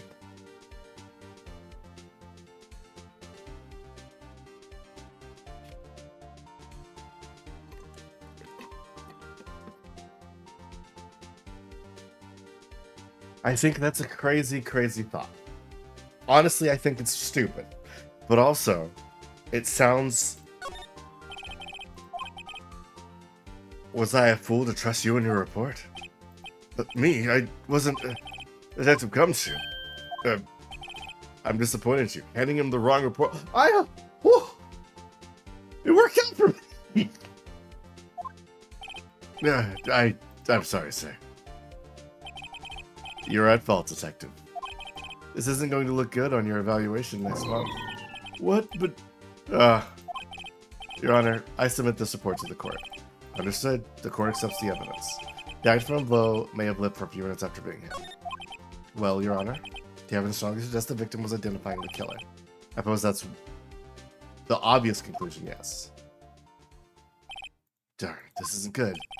The prosecution would like to call today's witness. This poor innocent girl saw the murder with her own eyes. This is where I think a lot of my case unlocks. Okay. The witness, Miss April May, take the stand. Exactly what part of her is innocent. Meow.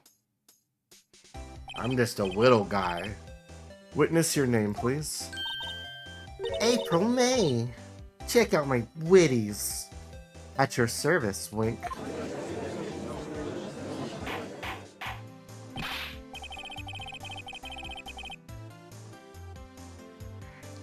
Order. An introduction should not require any reaction from the crowd. Stop looking at her quote-unquote witties. The witness... witness titties. God damn it, I didn't mean to do that on purpose.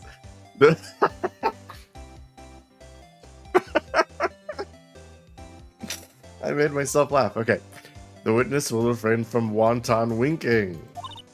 Ah, yes, Your Honor. This is not good. She's already captured the heart of every man in this courtroom, except for me, because I don't give a fuck about this lady. And I think Edgeworth might be gay, because he's got the stone face of a man who doesn't give a fuck you exist. Tell us, where were you on the night of December 5th when the murder occurred? Aw, gee, I was like in my hotel room, teehee. I checked in right after lunch. This hotel is directly across from Fay and Co. law offices. That's right, big boy. Please testify to the court about what you saw.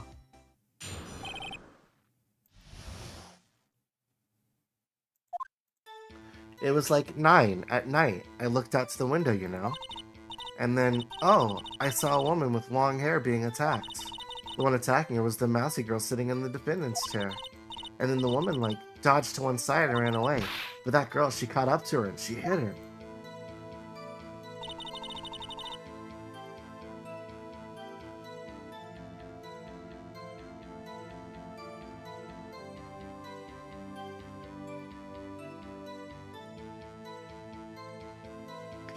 Weird that this woman has captured the heart of every man except Phoenix and Edgeworth.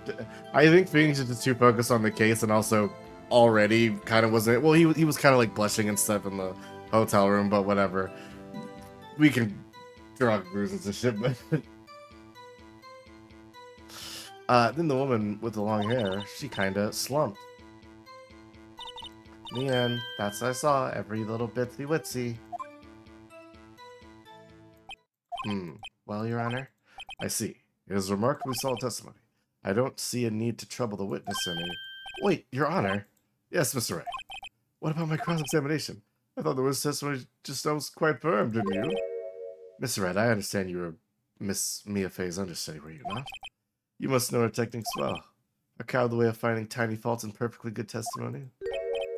Cowardly? That's just good work. This would go against the evidence presented in Speedrew's Phoenix Wright animation, though, which is the only piece of Phoenix Wright media I've seen. I've seen no real Phoenix Wright media except for what I've played of this game and the one time somebody did a courtroom thing of a Discord chat that we were in. Anyway, hey, how dare you? Well, Mr. Wright, will you yes, I'm going to cross-examine the fucking witness. I'll proceed with cross-examination, only because I have a feeling Edward doesn't want me to. Yes, have some completeness. I will cross-examine now.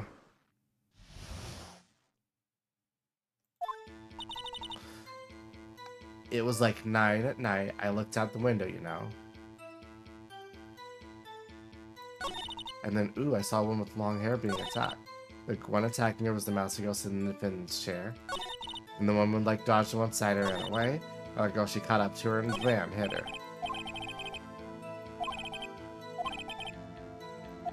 Yeah. So, it was 9 at night. Press immediately. Yes, I can do a better Bimbo voice, but I don't have to. This is the law. I gotta be serious. Why did you do that? Huh? Why? Like, why what? Why did you look out the window? Were you expecting to see something? Oh, gee. She can't get out of this question that easily. It's sorta, you know, wiggles. I had a feeling. Well, I have a feeling she's trying to avoid the question. Maybe I should press a little harder on this one. Yeah, go for it. Surely you must have had a reason to look out your window at the time of night. Damn it! Mr. Wright, I will not have you badgering my witness. Badgering? You insist on needing here with these trivial questions. I really don't think it should be allowed. Yeah, stop him. The poor girl. Order, Mr. Wright. You have been warned. What about poor me? You looked out your window. What did you see next? And then I saw a woman with long hair being attacked.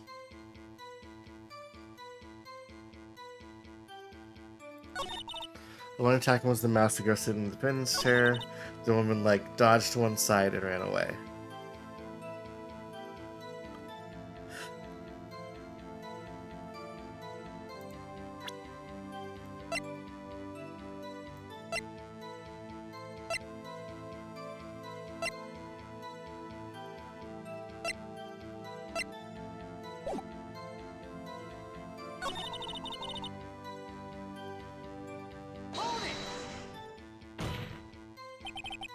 How do you know she was the defendant?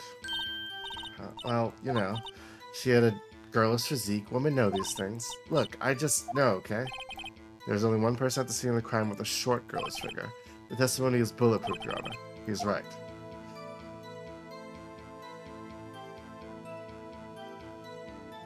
I question the testimony.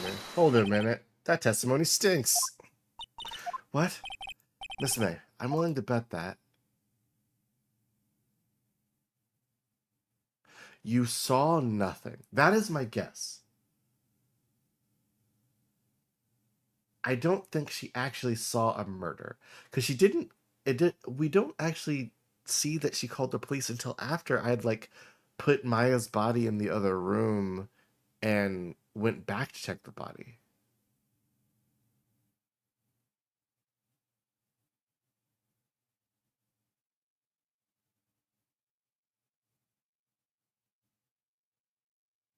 Also, we went to the room and it was too far to see anything, right? And I don't know if that would be taken into account. Did you really see the defendant at all? They are the same thing, but I think there's a meaningful difference between the two. Mr. Wright, just what is the meaning of this?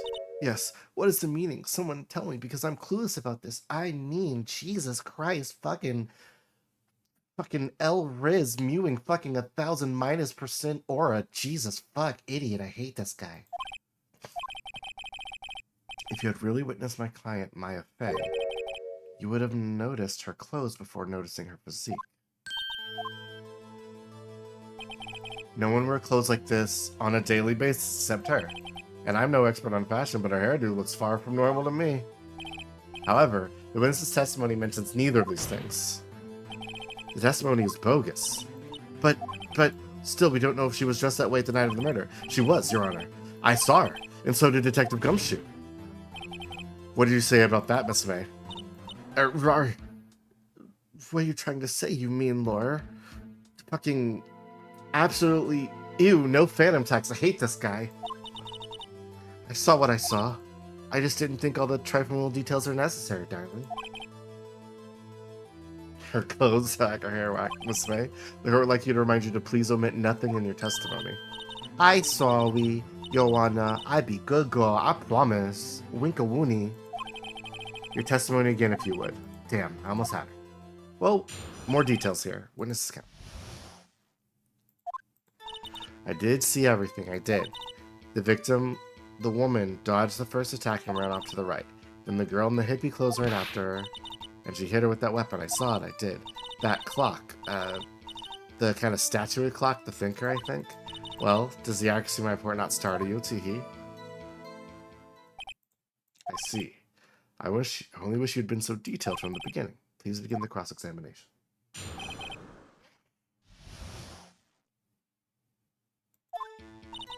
I did see everything. I did. The victim, the woman, she dodged the first attack and ran off to the right.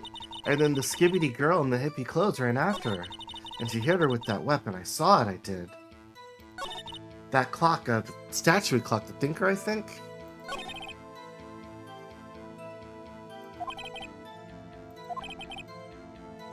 Okay, yeah.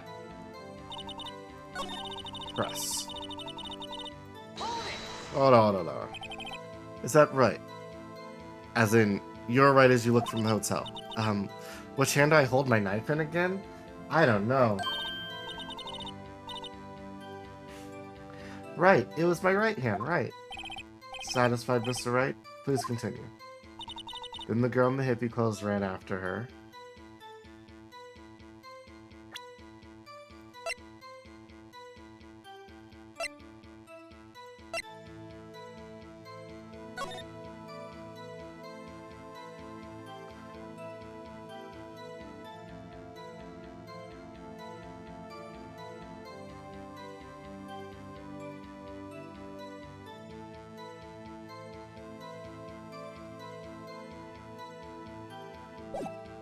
That doesn't seem accurate. Well,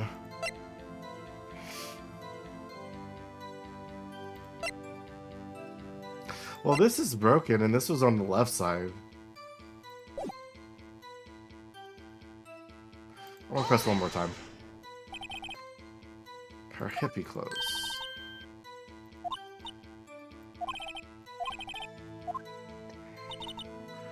Here with the weapon, I saw it.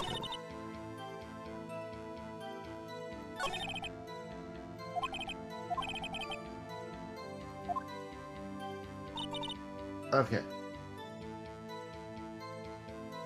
So, dodged the first attack and ran off to the right. I don't think she ran right. I think she would have went left. Can I press one more time? Okay, it's the same thing again.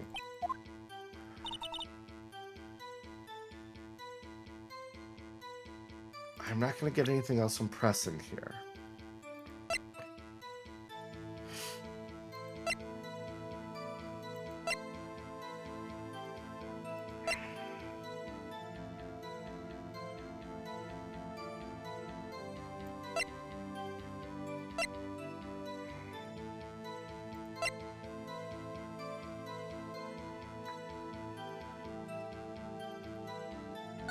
And this shows the broken stuff on the left. So, that good enough? I don't know. It should be, because we have broken glass. And the floor plans. So we're talking about directions here, right? So if that matters. I think this is the most compelling evidence to that fact. No. Didn't cut out.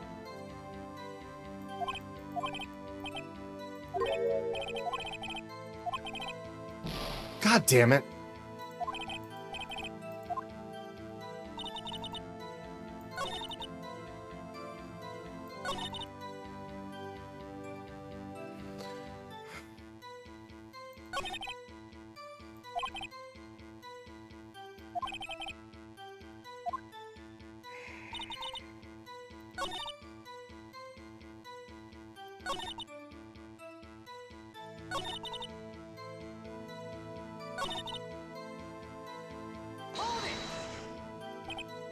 A clock? Didn't this come up in another testimony recently? Well, don't look so sad, Mr. Lloyd. You can't win them all. No, but I have a feeling I'm on something now. That clock.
Okay, so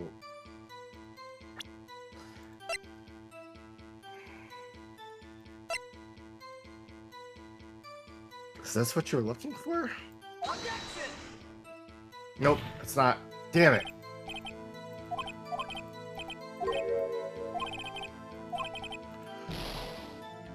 Not quite.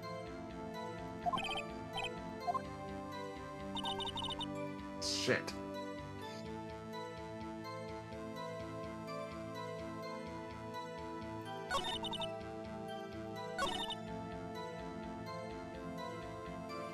So this, like, I hit the right point, but I'm presenting the wrong evidence. Because I thought them talking about the clock would matter. Like, if I just show you the murder weapon again, is that it? Yeah, somehow it is. Miss May, what you said just now was quite revealing. Revealing? Ooh, you'd like that, wouldn't you, Mr. Naughty Mr. Lawyer? You just said that the statue of the thinker was a clock, but there's no way of knowing that just by looking at it. Another person in the much position of you recently called this a clock too, and he was found guilty of murder.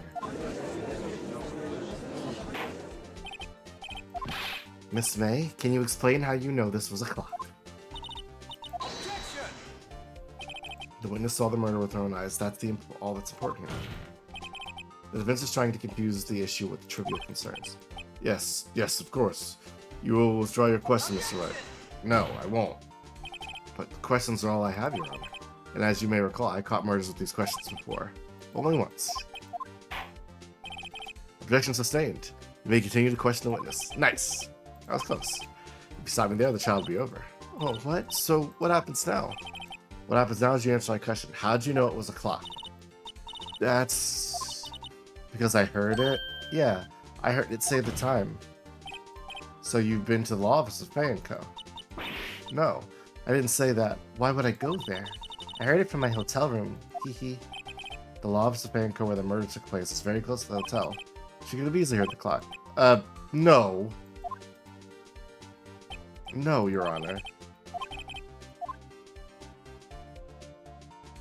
She couldn't have heard it. You were at a hotel. There's no way you could have heard it at the building next door. Yeah. You have proof that she could not? Amateurs. Listen to me, Mr. Wright. In the courtroom, proof is everything. Without it, you have nothing. You are nothing. Then I would like to propose a test to see if you really could have heard. The prosecution denies your requests. What? On what grounds? This is a trivial matter with no direct bearing on the case at hand. Indeed, objection sustained. Damn. Time to switch directions, quick. No. I can't give up now. I'm not satisfied because... Your Honor, numbers on the court... Oh, it couldn't have run. Yeah. It's inconceivable that the clock couldn't ring. It's empty. That clock is missing its clockwork. How could you possibly... Just take a look, right now. Oh. See anything interesting, Your Honor? It's as the VID says. The clock is missing its clockwork. It's quite empty. Mr. Wright, would you care to explain the court the meaning of this? It is as you can see. The clock was empty, it couldn't have run. Therefore, this witness is a big, fat liar. Fat? Well, Miss May. Ooh, Edgeworth's got a thing.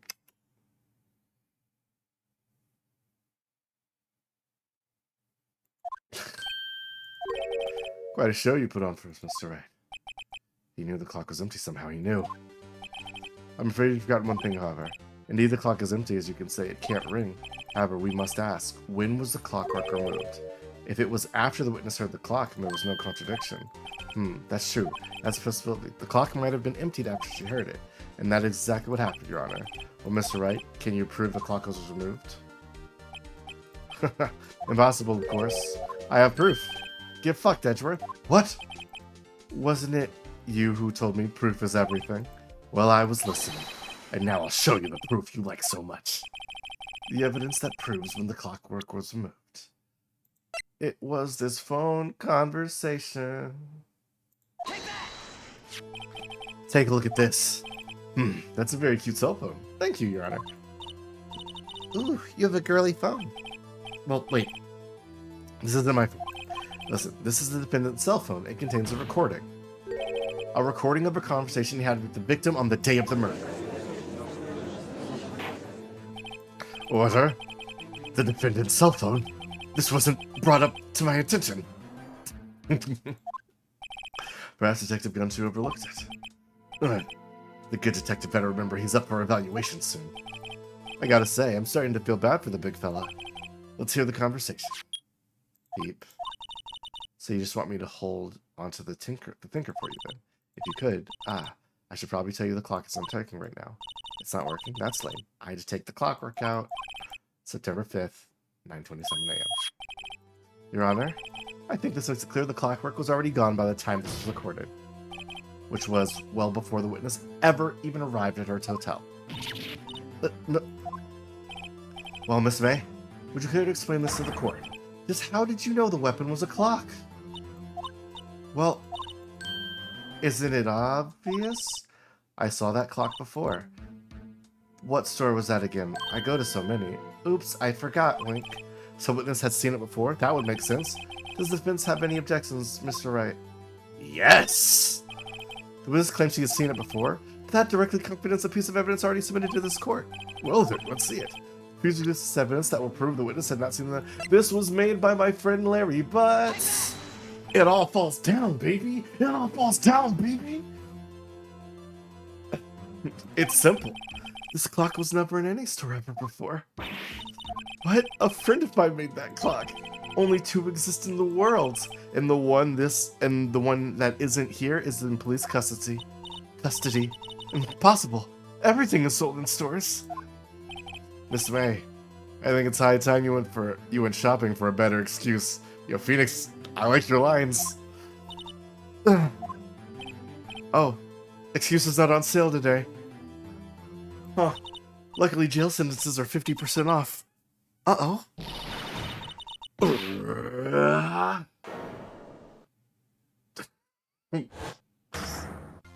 Uh-oh, she's become evil.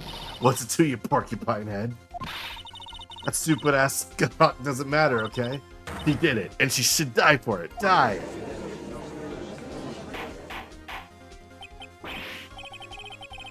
Whoa, whoa, whoa, let's not get ahead of ourselves. This is a court of law and the witness will remain calm. Yeah. Uh, silly me. Did I, like, lose it? I guess I did. Teehee. Scary. Miss May, let me ask. Tell me, how did you know the weapon was a clock? Oh dear. Does the prince have an opinion on this behavior? Okay, this is it. Yes, Your Honor. Let me explain how I see the truth of the matter. Miss April May, you knew the weapon was a clock because...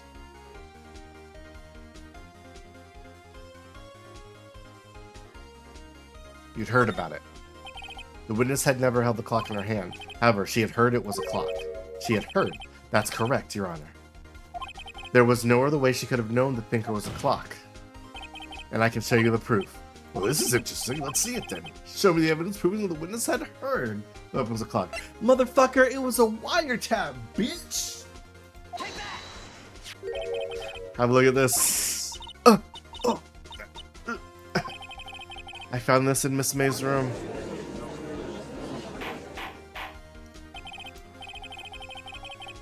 Mr. Wright, please explain to the court what this is. Miss April May, you were tapping the victim Miss Mia Faye's phone, were you not? Your Honor, this is irrelevant. I'm not entirely sure that is. Objection overruled. It troubles me that our witness was in possession of a wiretap. This is outrageous. Does the defense truly claim that the witness was tapping her phone? Absolutely. Even if that was the case, which it's not, you still have to prove one thing. Did the victim ever say that the weapon was a clock on the phone? Can you prove that? I think not. Oh yeah? I think I can. It's simple. What? Here's my proof. The proof that the victim said on the phone that the weapon was a clock.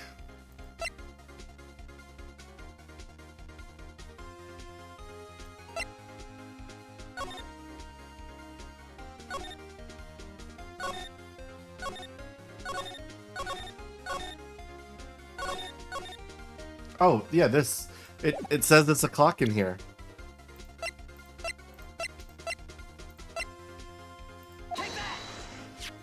I present the pen's cell phone. Yes, we've seen that. Listen, once more to the conversation between the victim and the victim. Haven't called in a while. Again, what's the time? It's a clock. It's made to look like the statue of the thinker, and it tells you the time. Miss April May, you used a wiretap to listen to this conversation. That's how you knew the thinker was a clock. Am I wrong? I... Slam. Your Honor, this is ridiculous. Your Honor, look at the witness's face. Does she seem as amused as to you? The defense demands an answer. Lagarf. Witness, answer the question. Did you tap her phone? Miss May, shut up, all of you. What gives you the right to talk to me like this? You lawyer. It's not fair, all of you getting up on me like that. Oh, so I'm the bad girl. Is that it? Is that it? That did it. The court seeing the real Miss April May now. April May. Now to do the final foe. Why the wiretap? That's the important part. Why did you tap her phone? Answer the question. Do I have to? Isn't this a murder trial? Isn't tippity tapping or irrelevant? She's saying exactly what I just wants her to say. Miss May, you were tapping the victim's phone. I hardly call that irrelevant.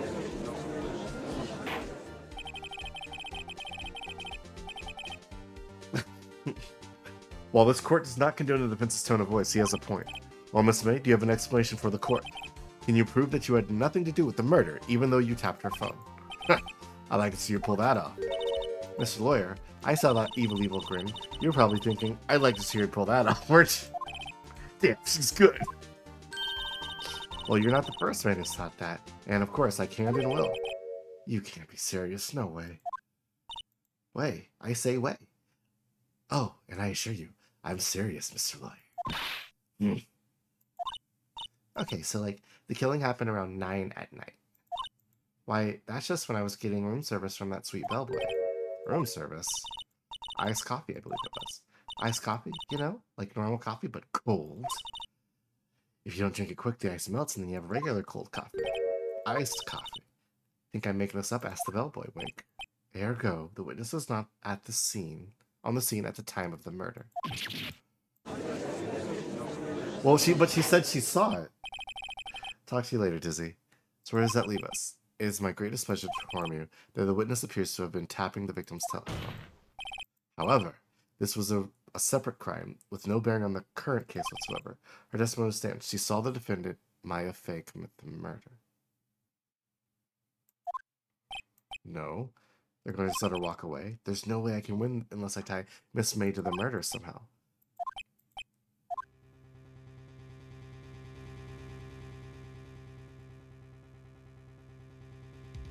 We should call the bellboy and see if we can press him for information. Would like to call the hotel bellboy as a witness. There's something suspicious here and I'm going to get to the bottom of it. I think you're sucking quite low enough already. I object to calling the bellboy. Why? What's your reason? Because I hold that the wiretapping had nothing to do with the killing. However, if you agree to this one condition, I will consent to calling this witness. If Mrs. April May alibi is not called into question after you examine the bellboy, then you will recognize that Mrs. April May was not the killer, thus she is innocent. And thereby you must also accept the verdict of guilty for Miss Maya Fey. That is my condition. What? I better find something suspicious in that bellboy's testimony, otherwise Maya will be declared guilty on the spot.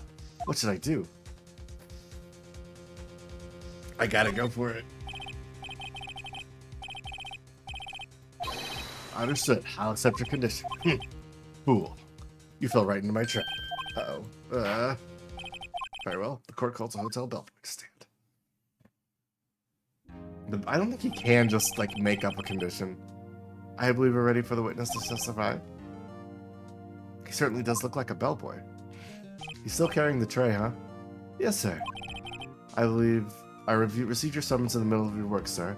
I'm happy to be of service. That tea set looks rather heavy. So without further ado, the witness will begin his testimony. Very good, sir. Miss May's room service. I am the head bellboy at the fine Gatewater Hotel in business for 4 generations. I believe I received a call after 8 in the evening from our guest, Miss May. She asked for an iced coffee to be brought her at 9 on the dot, sir. I brought it to her at precisely the requested time, of course. I delivered the iced coffee to our guest, Miss May herself. Right, I'm ready.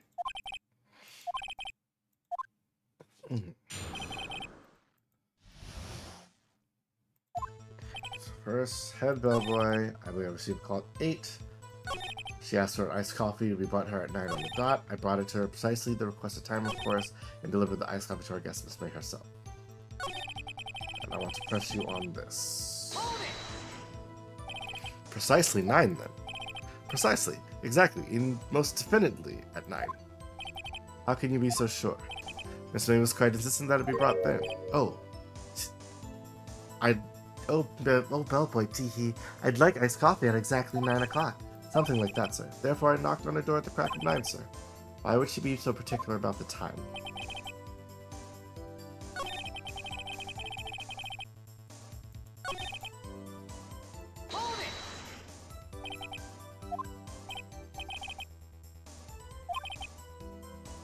She was watching a TV program on TV and wished to drink after she finished. The time of the murder.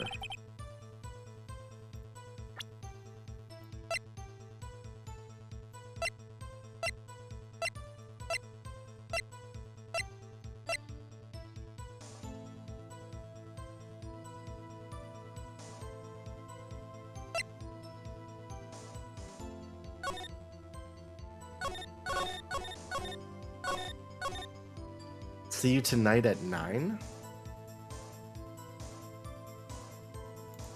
I don't have a lot of health left, so I can't really gamble.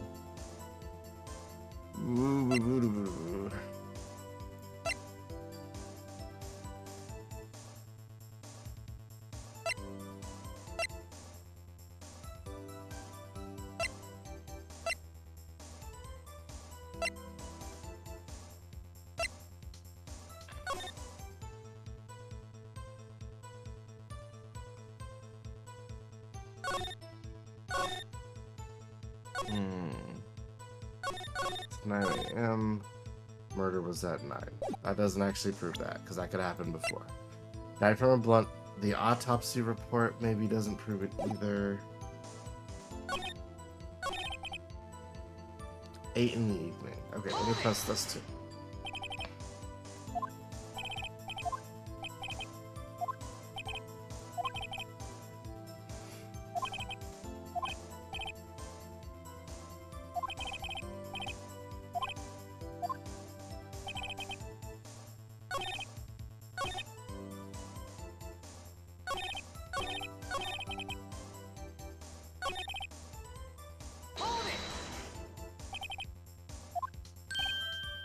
Absolutely, sir. Absolutely. Yes, as in, so very absolutely, sir. It's an endearing mannerism of mine. How come you're so very certain? Well, I brought the room service. The guest, sir, favored me with, an embarrasser, sir. Embrassier. Is that French for embrace? It's French for kiss, sir. Not a French kiss, sir. More of a peck on the cheek. Why would she have done that? I believe perhaps she was momentarily swayed by my prim demeanor, sir. It's the moment I shall never forget, sir. Sounds pretty fishy to me. I think Arrestley was up to something and wanted the bellboy to remember her. It's no good. There's nothing there. Is that it? Finally, you understand. This boy had no reason to lie. Now, if you have any decency, you'll miss tedious cross-examination here. It was a bit tedious. The witness may leave the stand. Can't let it happen, can I? Protests. Wait. Please wait. Yes. Does the Vince have something to add? One last question. Let me ask one last question. Your Honor, I must object. This charade of justice has gone on long enough. Now, Mr. Edgeworth. All right, Mr. Wright. I'll give you one more question, that's all. Okay, this is it. This is my last chance. What do I ask him about?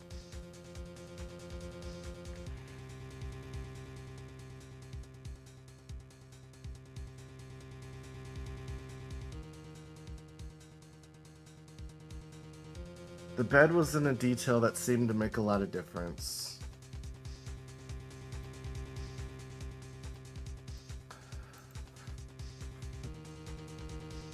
And room service is what we just talked about. And check-in time might be what I think happens there, but I wouldn't have any evidence of it, maybe.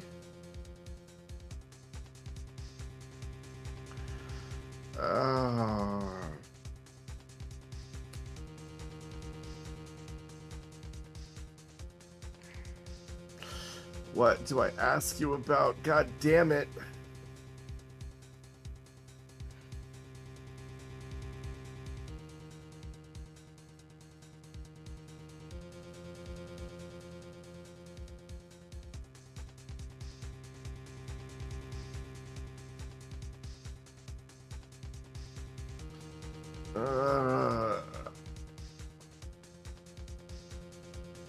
Just give up. I can't give up. I have to solve it.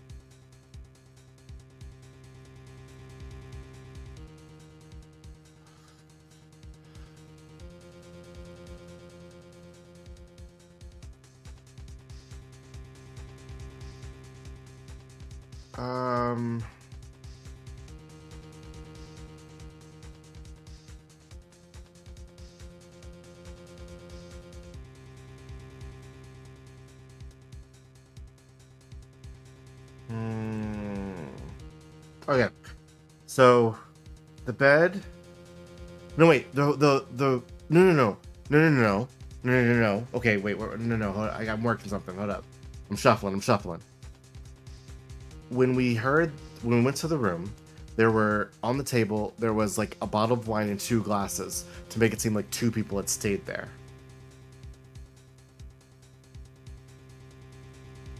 Check-in. Tell me about check-in. When you checked in Miss May. Oh, alright, very well, sir. My first thought that she was a beautiful, beautiful person. She just my type of girl, so it was a real disappointment, really. I see. Excuse me? What exactly was a disappointment? Well, I'm not without charm, sir, but even I have a little chance with her lover there. What did he say? What did you just say? Quiet. Bellboy, tell us the truth now. Did Miss May check in with another person? I object. That was objectionable. Objection overruled. The witness will answer the question. Yes, I see.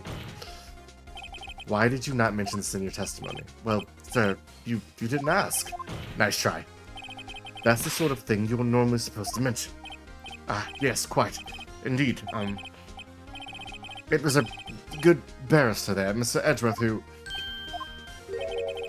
He asked me not to mention if I wasn't specifically asked, sir. Edgeworth? You fool. I've done it. I've won. Miss April May checked into a turn room with a man, correct? Yes, sir. Then when you brought the room service there, you didn't see that man in the room. That's right, sir. Your Honor, we have just learned of another person involved in the who may have been the murderer. In light of this new fact, I hold it that it's impossible to judge the defendant. Wouldn't you agree, Mr. Edgeworth? And who, Miss Wright? Who is this other person? Simple. It was Miss April May, the man with Miss May. It couldn't have been the other two. The man who checked in with Miss May. Ugh. Your Honor, as has been previously revealed, Miss April May was tapping the victim's phone. Yet Miss May herself has an alibi at the time of the murder. However, that does not clear the man who was with her. The bellboy saw no one else in the room at the time of the murder. My, what a complete little setup, but it's too late. Too late? I suppose you'd like it if it was too late, wouldn't you? After all, it was you who hid the presence of the other man from this court. Amateur! The accusations are ludicrous. Enough. The court acknowledges the defense argument. I expect the prosecution and defense to look into this matter fully. Am I understood? Yes. Yes, Your Honor. That is all for today. For the trial of May of Fay. Court is adjourned. Oof. District Court Defendant Lobby #1. Mr. Wright, you were amazing in there. Really. I feel like I fucked up a lot, but I think I might be your newest fan. Oh, I was just doing my job, you know? And again, the other attorney was pretty cool too. That face of his with his eyes wide and trembling lips. It sent shivers up my spine. If you say so. So what happens with me? Do I get to go home now? Well, no, I don't think so, not yet. Oh, I see. But I got a great lead. In today's trial, a lead.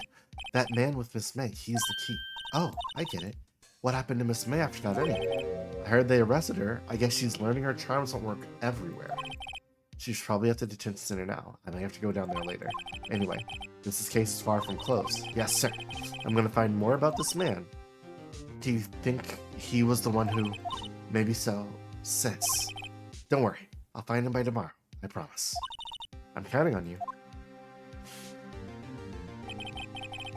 I asked for a full record of April May's testimony. I thought it might come in handy during the trial tomorrow. But now that I have it, I'm not so sure. Most of her testimony was all lies. In fact, there's only one part that hasn't been stricken from the record.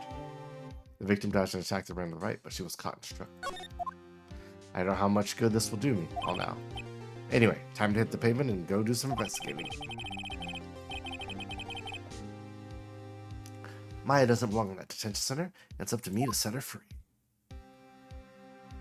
Whew. I did it. Yeah, let's go ahead and save that. That was a rough day, but we made it through. We solved the things that needed to be solved. And I think that is a good place for us to actually put a stop for things for now. We can solve the rest of this on another day. Gonna get to work on some other stuff, but hey, thanks for joining me for the first part of this. This is a cool game. I'm going to work on some stuff because I think this game might be worth like some actual effort, and I might call someone to help me with note taking and remembering things. I might need to recruit someone. but we'll see. For now, everyone, enjoy your afternoon, and expect to see some more Phoenix Wright maybe this week, and if not, I will probably be streaming something else. Tomorrow is, I guess today now is the 27th. Probably something later today and or Saturday, because I'd like to do something for the rest of this week.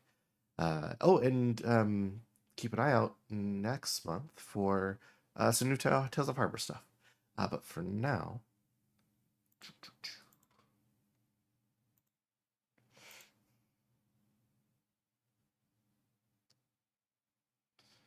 let's. Mm,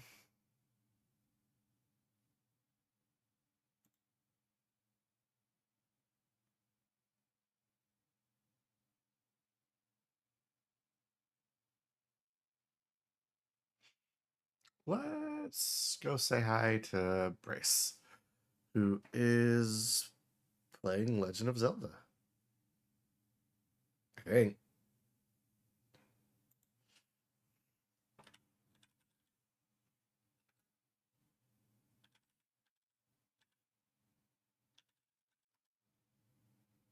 I did it.